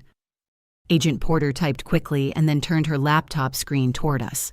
Morrison, David, and Patricia, 2 children, Sarah, age 17, and Michael, age 14. Targeted 8 months ago through gambling debt manipulation. They're on the list, I said quietly. Emma stood up abruptly. Mom, we have to help them. Sarah's been working at the grocery store every day after school, and her mom looks exhausted all the time. Emma, how many other military families at your school have been acting differently lately? Agent Porter asked. Emma thought for a moment. At least 3 others that I can think of. Jake Chen's family moved out of their house and into an apartment. Maria Rodriguez's mom started selling jewelry online, and Tyler Washington's family canceled their vacation and sold their second car. Agent Porter and Attorney Chen exchanged significant glances. Emma, would you be willing to help us identify other affected families in your community? Attorney Chen asked. What would that involve? I asked, my protective instincts kicking in. Nothing dangerous, Agent Porter assured me. Emma could provide us with names of military families that seem to be experiencing sudden financial difficulties. We can then check those names against Tony's database and contact the families directly. Emma nodded eagerly. I want to help. These people hurt my friends' families just like they hurt ours. Over the next 2 hours, Emma helped Agent Porter identify 7 additional military families in our area who appeared on Tony's target list. Each family had a deployed parent and had experienced sudden financial difficulties that coincided with the timeline of Tony's operation. Agent Porter, what's the next step for prosecuting these people? I asked. We'll be making arrests across multiple states over the next week, Attorney Chen explained. The evidence your family provided allows us to charge Tony Vega and his associates with federal crimes that carry significant prison time. How significant?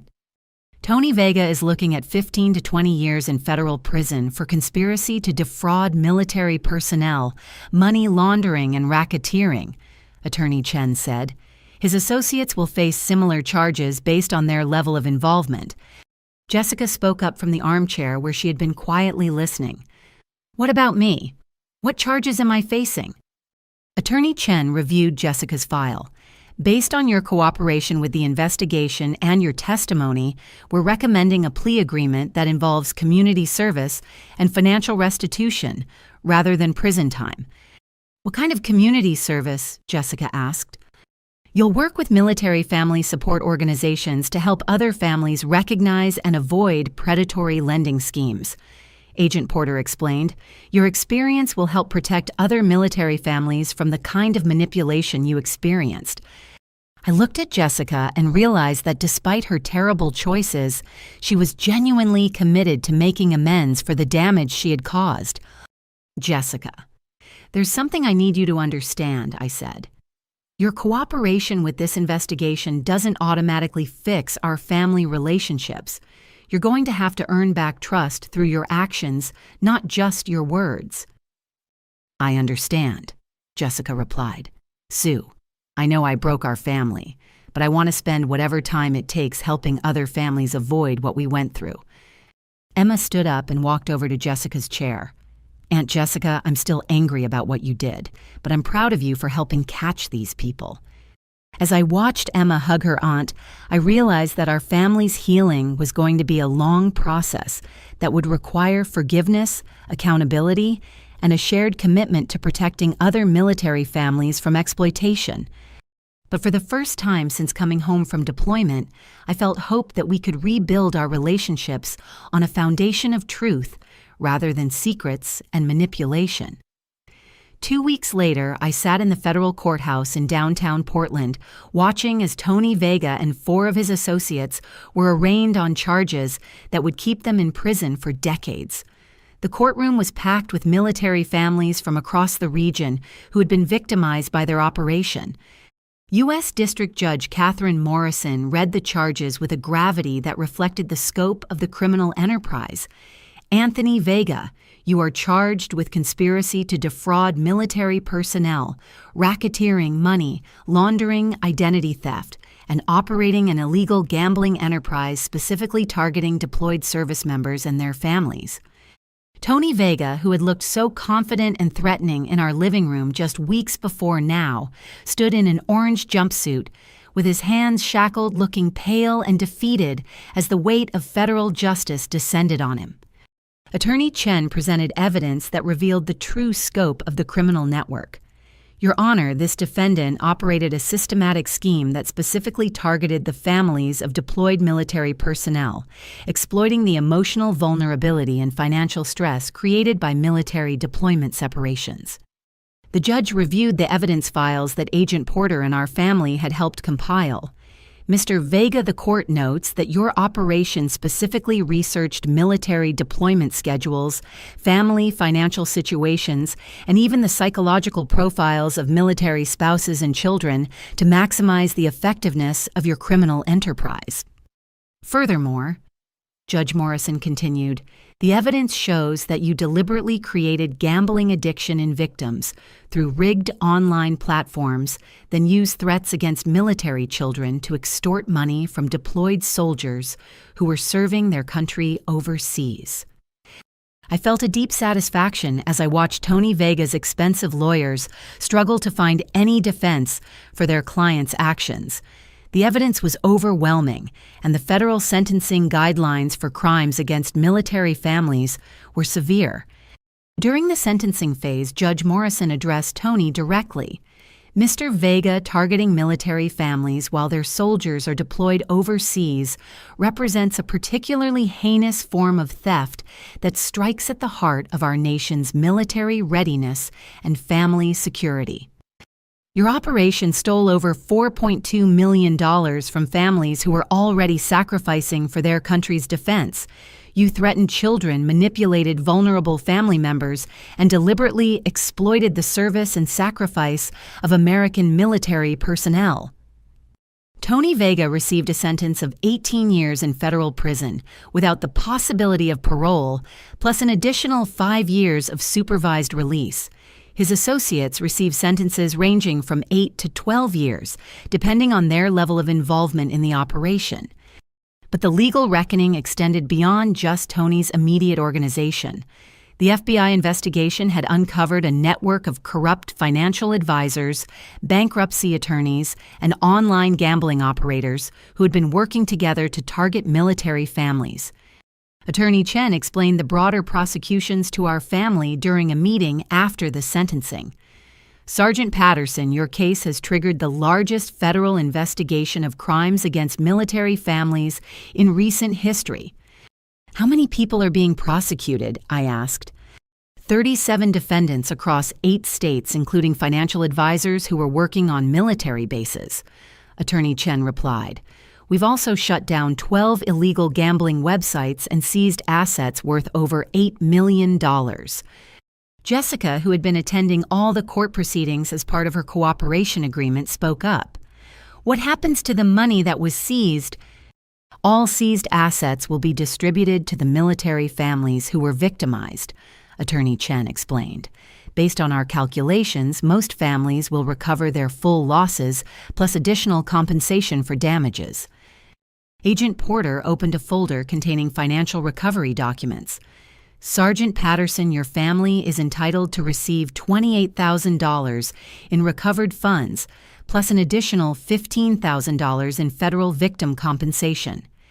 I looked at the recovery amount and realized it was more than enough to fully fund Emma's college education at her preferred university. Agent Porter, what about the other families in our community? Every family on Tony's target list will receive full financial recovery plus additional compensation, Agent Porter said. The Morrison family will receive $32,000, and the other families Emma identified will receive amounts ranging from $15,000 to $40,000 each. Emma, who had been quietly listening to the legal proceedings, suddenly spoke up. Agent Porter, can I ask you something? Of course, Emma. What happens to prevent this kind of thing from happening to other military families? Agent Porter smiled at Emma's question. That's actually something your mother can help answer. I looked at Agent Porter in confusion. What do you mean? Sergeant Patterson, based on your investigative work and your ability to identify criminal targeting of military families, the Department of Defense has requested that you consider a specialized assignment that would keep you stateside while working to protect military families from financial exploitation. What kind of assignment? Attorney Chen pulled out an official-looking document. The Pentagon is creating a new military family financial protection unit that would investigate and prevent crimes specifically targeting military personnel and their families.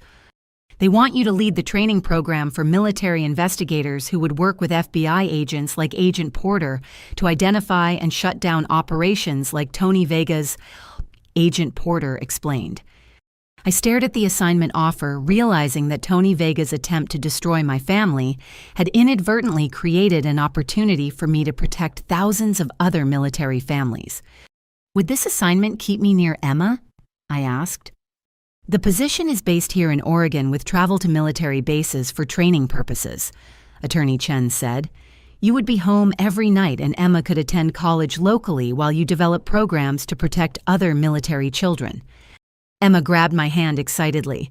Mom, you could protect other military families while staying home with me. I thought about the past month and everything our family had been through. Tony Vega had tried to break us by exploiting our separation and vulnerabilities, but instead, he had shown us that we were stronger together than we had ever imagined. Agent Porter, when do I start?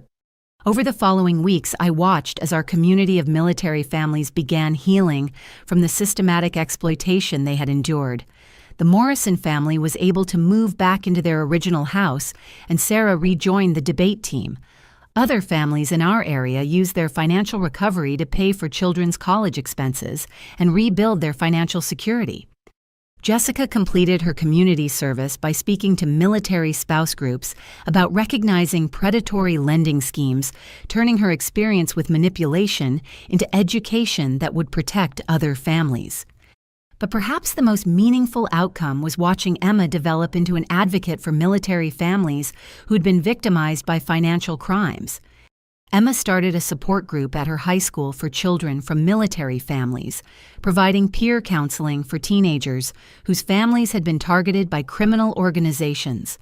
Her work attracted attention from military family support organizations nationwide.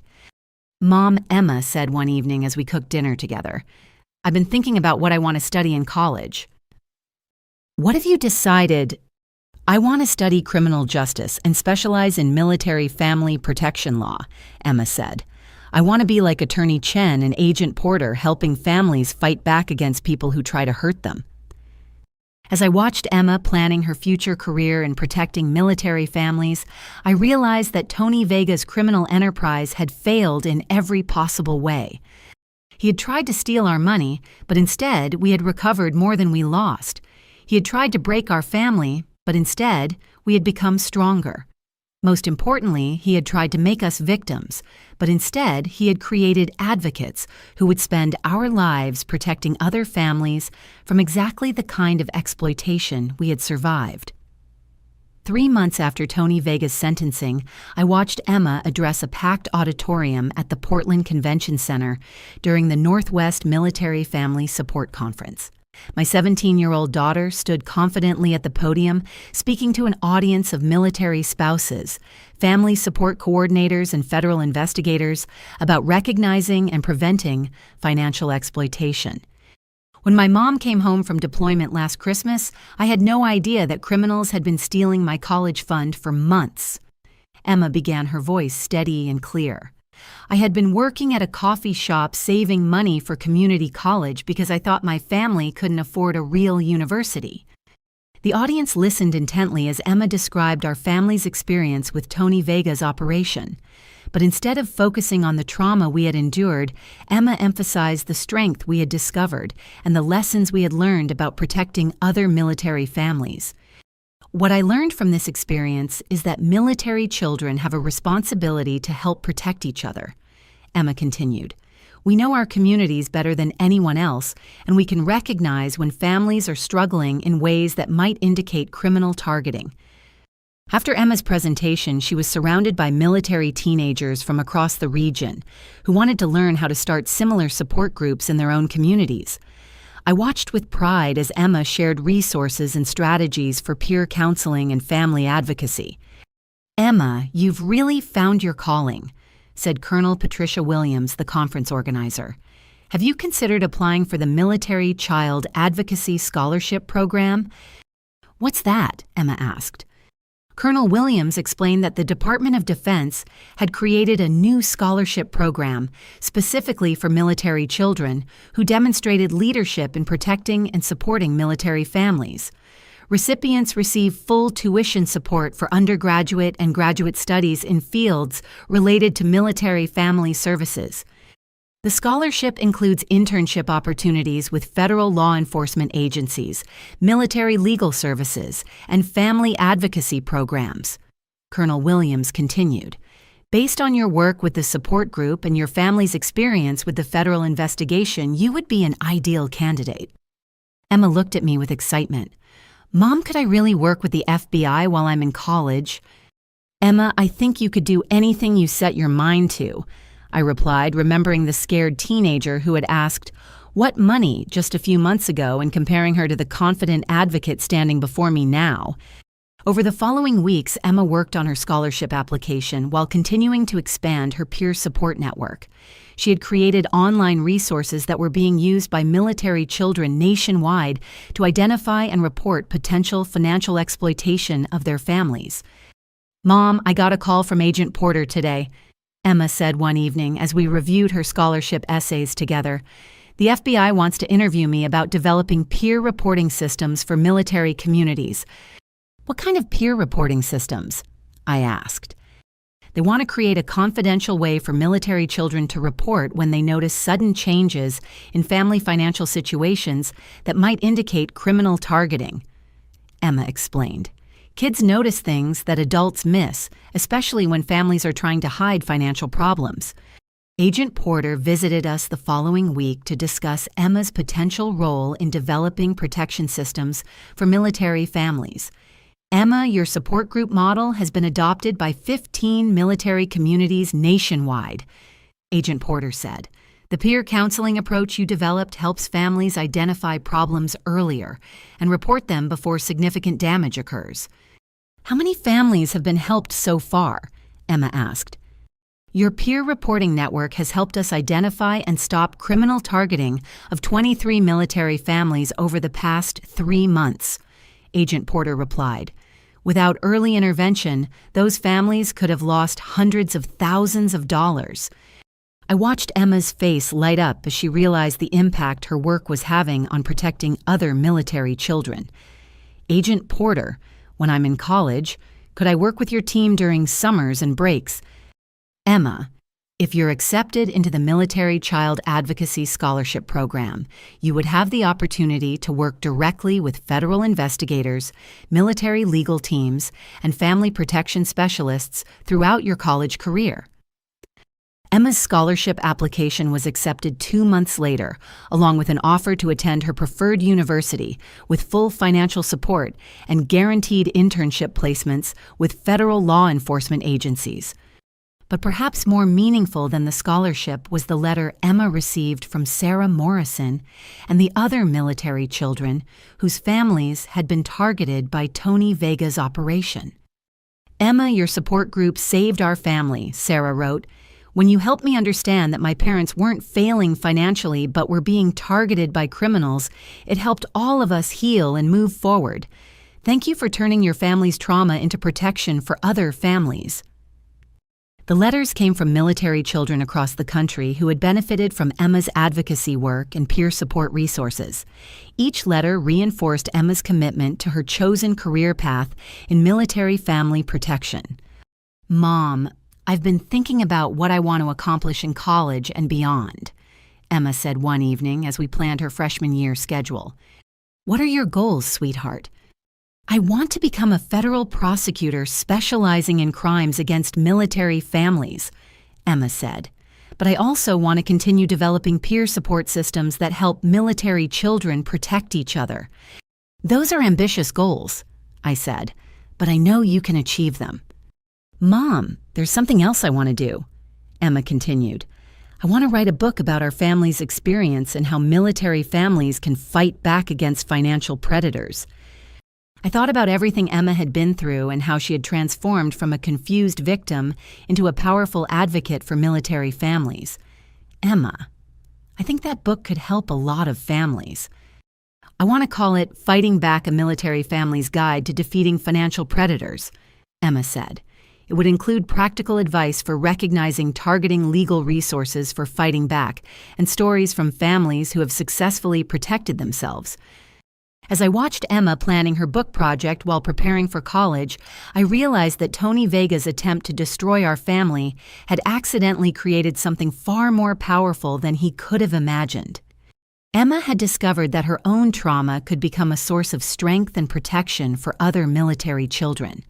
She had learned that victims could become advocates and that individual families could work together to create systemic change that protected entire communities.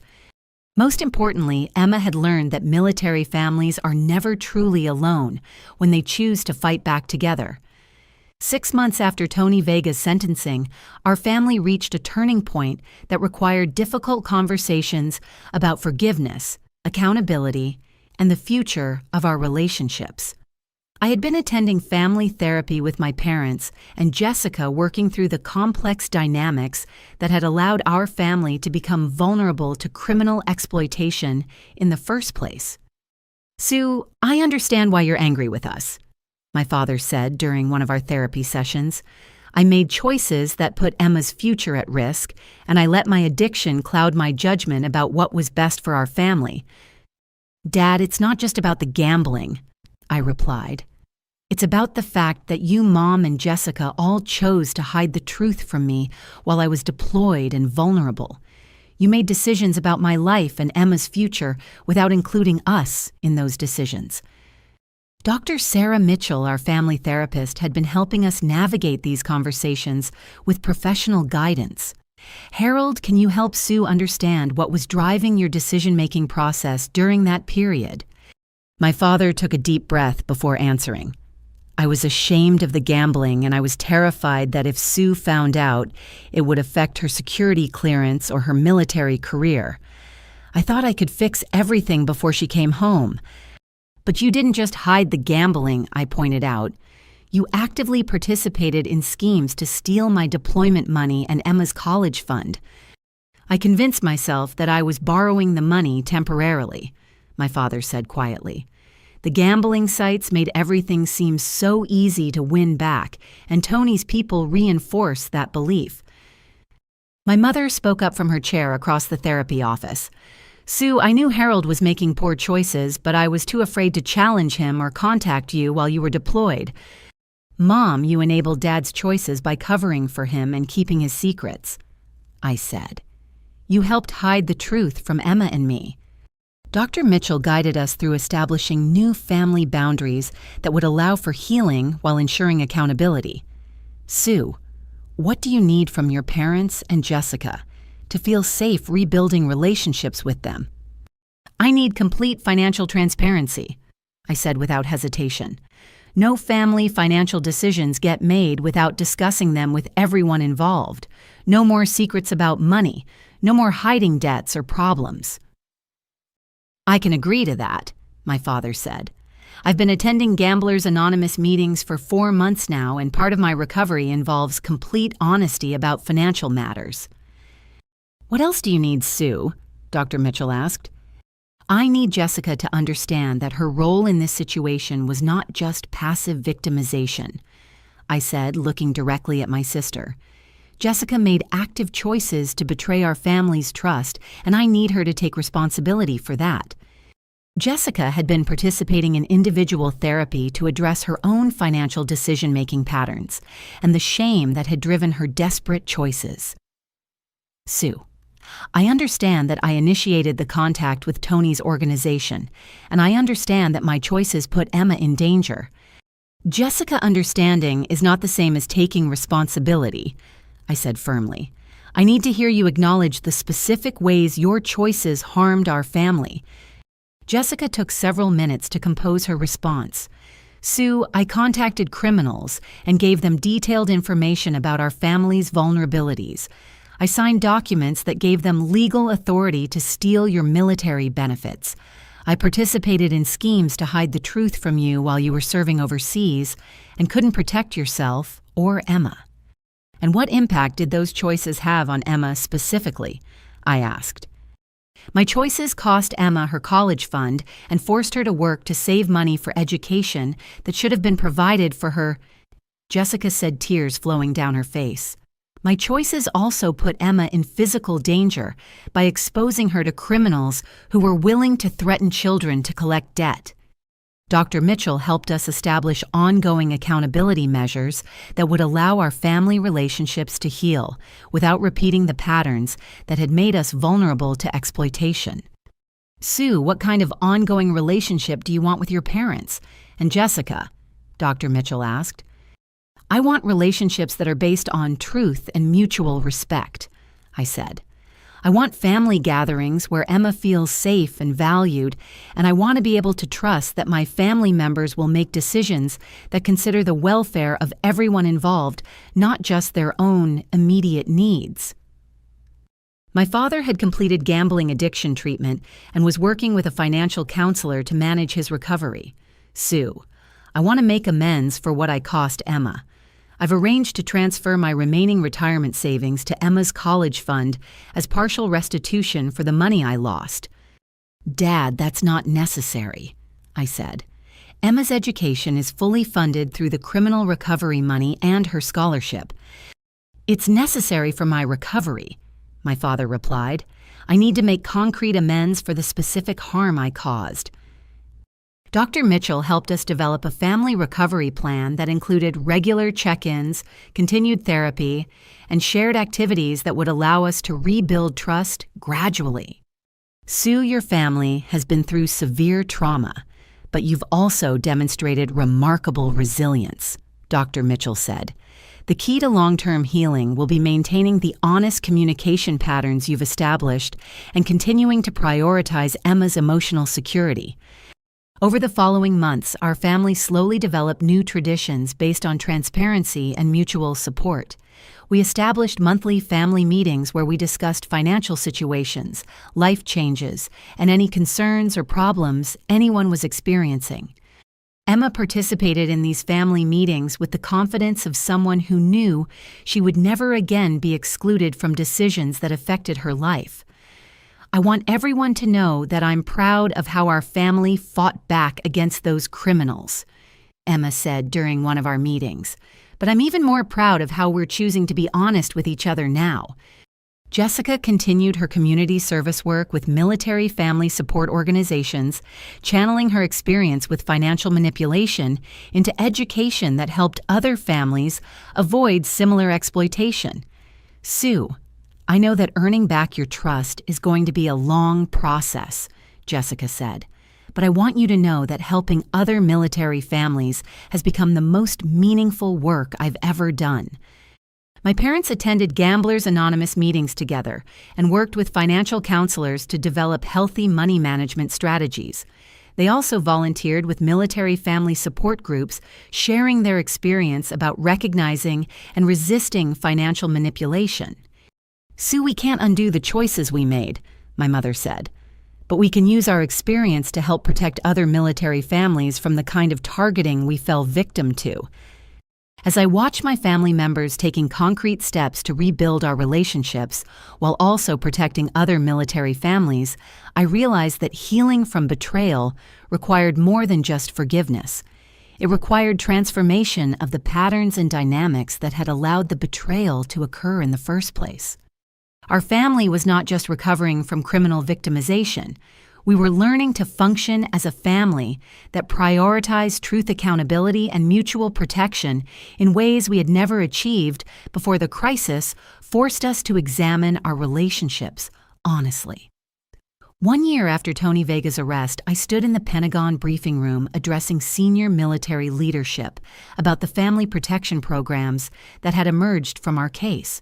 The Deputy Secretary of Defense had requested a comprehensive report on military family financial exploitation, and our family's experience had become a case study in effective resistance and recovery. Ladies and gentlemen, the Patterson case demonstrates that individual military families can successfully fight back against systematic criminal targeting, but only when they have access to proper resources and support systems. I explained to the assembled generals and admirals, Defense Secretary Jennifer Martinez reviewed the impact statistics that Agent Porter and I had compiled. Sergeant Patterson, your family's cooperation with federal investigators has led to the prosecution of 37 defendants and the recovery of over $8 million for victimized military families nationwide. More importantly, ma'am, the peer support systems that Emma developed have been adopted by over 50 military communities, creating early warning networks that prevent criminal targeting before families suffer significant losses. The Secretary of Defense opened a folder containing commendation documents. Sergeant Patterson, the President, has authorized me to present you with the Defense Meritorious Service Medal for your exceptional service in protecting military families from criminal exploitation. I accepted the medal with mixed emotions, knowing that the recognition was meaningful, but that the real victory was in the families who had been protected from experiencing what we had gone through. Sergeant Patterson, we understand that your daughter Emma has also made significant contributions to military family protection. Secretary Martinez continued, Yes, ma'am. Emma's peer reporting network and support group model have become standard protocols for military family advocates nationwide. We'd like to recognize Emma's service as well. That afternoon, Emma joined me at the Pentagon for a special ceremony recognizing military family advocates who had made exceptional contributions to community protection.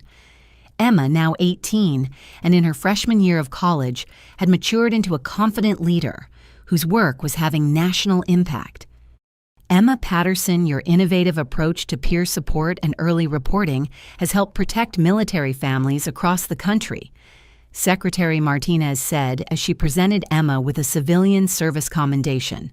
Your work demonstrates that military children can be powerful advocates for their own communities. After the Pentagon ceremony, Emma and I visited the FBI headquarters where Agent Porter showed us the results of the ongoing investigation that had grown out of our case. Sergeant Patterson, the network we uncovered through your family's cooperation has led to federal prosecutions in 12 states. Agent Porter explained, We've identified and shut down systematic targeting operations that were affecting over 200 military families. What's the current status of the financial recovery efforts? I asked. Every military family that was victimized by Tony Vega's network has received full financial recovery, plus additional federal compensation, Agent Porter replied. Total recovery amount exceeds $12 million. Emma reviewed the impact charts that Agent Porter had prepared for our visit. Agent Porter, how many military children have been helped by the peer support programs?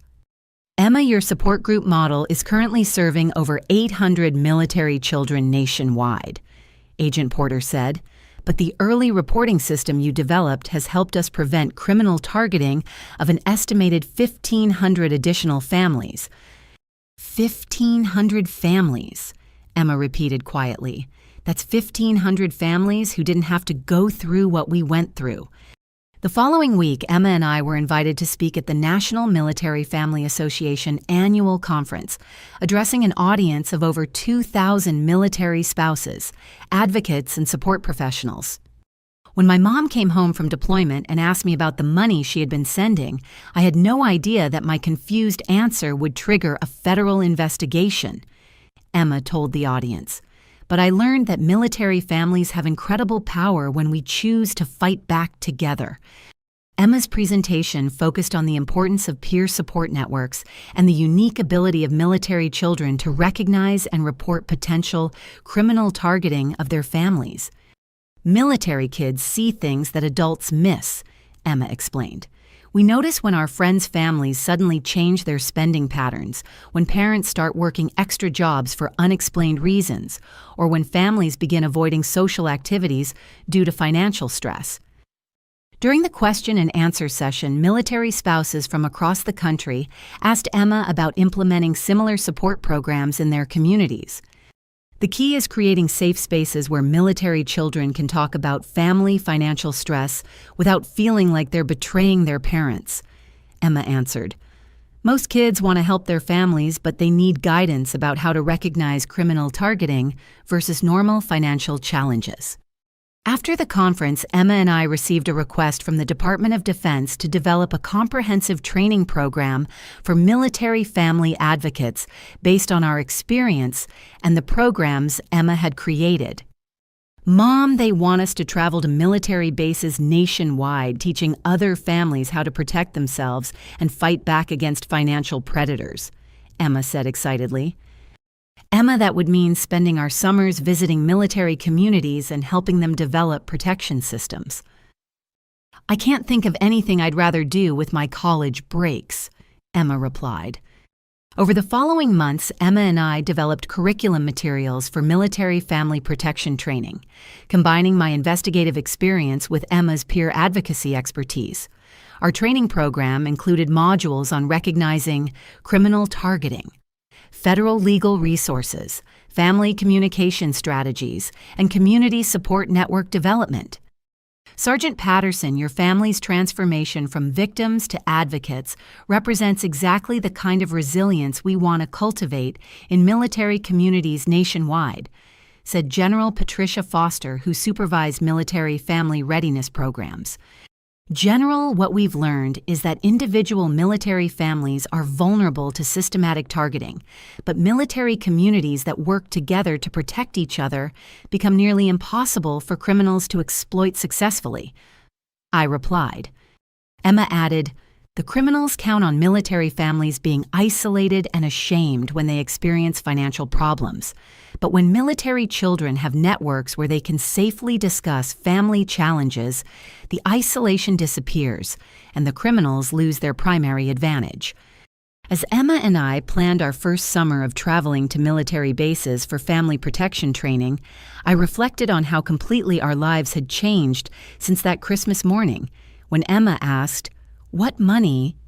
Tony Vega had tried to destroy our family by exploiting our separation and vulnerabilities.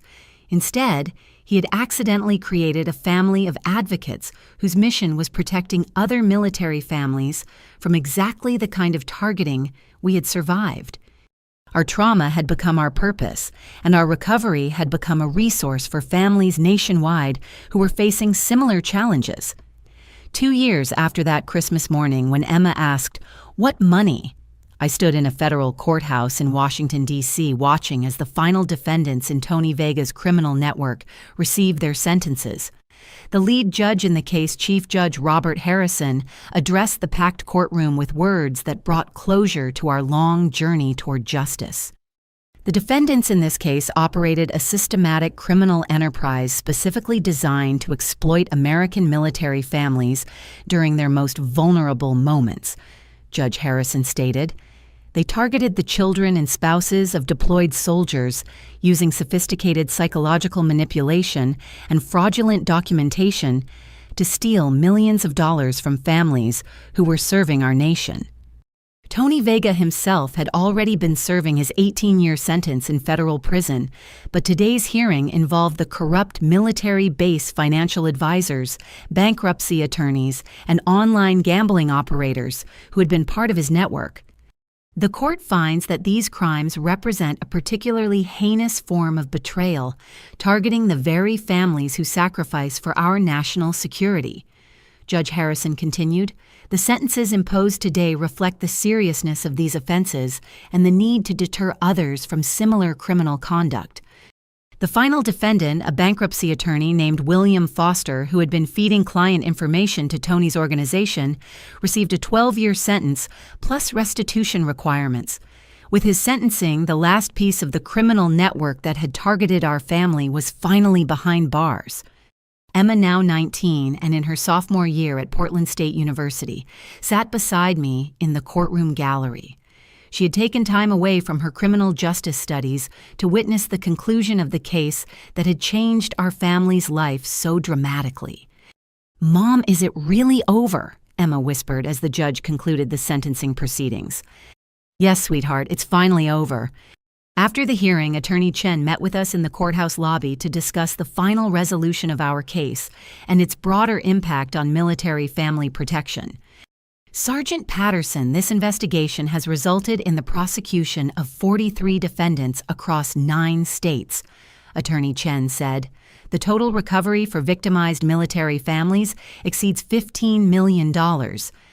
More importantly, added Agent Porter, who had joined us for the final hearing, the protection systems your family helped develop have prevented an estimated 3,000 military families from being targeted by similar criminal operations.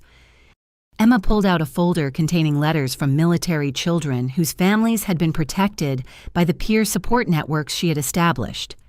Agent Porter, I wanted to share some of the impact stories we've received from military communities nationwide. The letters came from teenagers across the country whose families had been approached by financial predators, but had recognized the danger early enough to avoid victimization.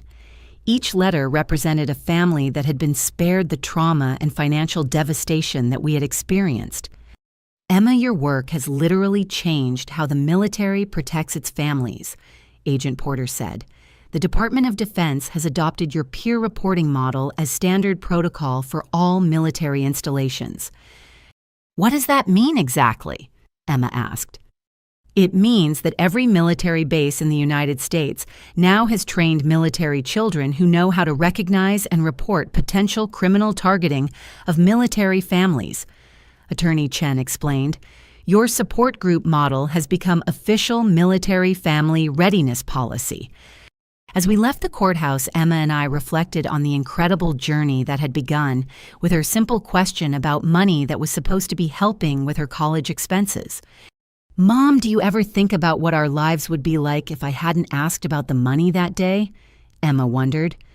I think about it sometimes, I replied. Tony Vega's people would probably still be operating targeting other military families, and we never would have known how strong we could be when we fought back together. Emma smiled as she thought about the alternative timeline. And I never would have discovered my passion for protecting military families or met all the amazing people I've worked with through this experience. Over the past 2 years, Emma had developed into a nationally recognized advocate for military family protection. Her college coursework in criminal justice was supplemented by internships with the FBI Military Legal Services and family advocacy organizations. She had already been accepted into the accelerated law program that would allow her to begin law school after her junior year. Emma, have you decided on your specialization for law school? I asked as we drove home from the courthouse. I want to specialize in federal prosecution of crimes against military families, Emma said without hesitation. I want to be like Attorney Chen, building cases that protect military children and bring criminals to justice. That's a challenging career path, sweetheart. Mom, after everything our family has been through, I can't imagine doing anything else. This work feels like my calling. That evening, Emma and I cooked dinner together while discussing her plans for the upcoming summer, which would include traveling to military bases nationwide to train military families in protection and advocacy techniques.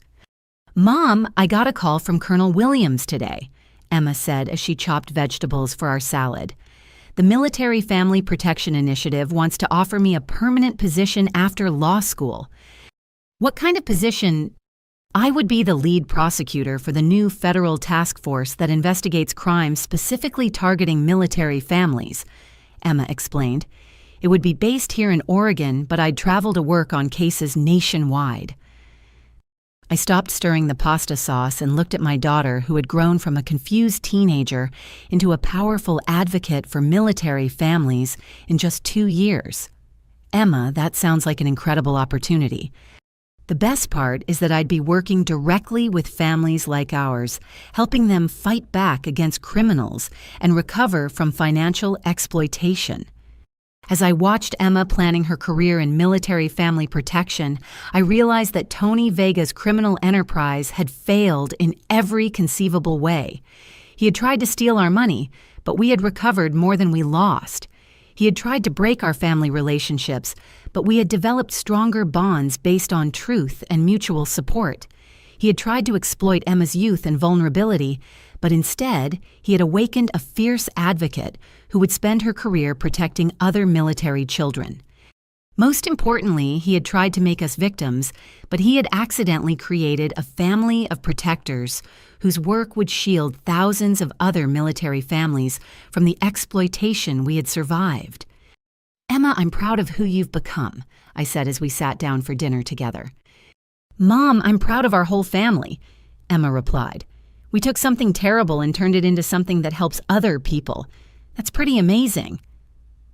After dinner, Emma worked on her college assignments while I reviewed case files for my own work with the Military Family Financial Protection Unit.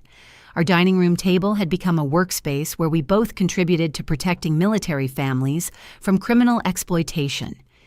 "Mom, can I ask you something?" Emma said, looking up from her criminal law textbook. "Of course." "Do you think other military families could learn from our experience about how to fight back when bad things happen?" I thought about the hundreds of families we had worked with over the past 2 years and how many of them had discovered their own strength through the process of fighting back against people who tried to exploit them. "Emma, I think our family's story shows that military families are much stronger than criminals expect us to be. When we work together and refuse to be victims, we can overcome almost anything. And we can help other families discover their own strength too," Emma added. As Emma returned to her studies and I reviewed my own case files, I reflected on how our family had been transformed by the experience of fighting back against people who tried to destroy us. We had learned that military families are never truly alone when they choose to support each other. We had discovered that trauma could become purpose and that recovery could become a resource for protecting others. Most importantly, we had proven that criminals who target military families make one critical miscalculation. They assume that deployed soldiers and their families are isolated and helpless. But military families are part of a community that protects its own, and when that community is awakened to fight back, it becomes an unstoppable force for justice and protection. So now I want to ask all of you who are listening to our story, have you or your family ever experienced financial pressure that seemed to come out of nowhere? Have you noticed sudden changes in other military families that might indicate they're being targeted by financial predators? If our story sounds familiar to your own experience, please don't suffer in silence the way our family did. Share our story with other military families who might need to hear it. Like this video if it helped you understand how to recognize and fight back against financial exploitation. Subscribe to stay updated on military family protection resources. And please comment below to share your own experiences or ask questions about protecting your family from financial predators. Thank you for listening to our family's story, and remember that military families are strongest when we protect each other. Stay safe, stay strong, and never let anyone convince you that you're alone in fighting back against people who try to exploit your service and sacrifice.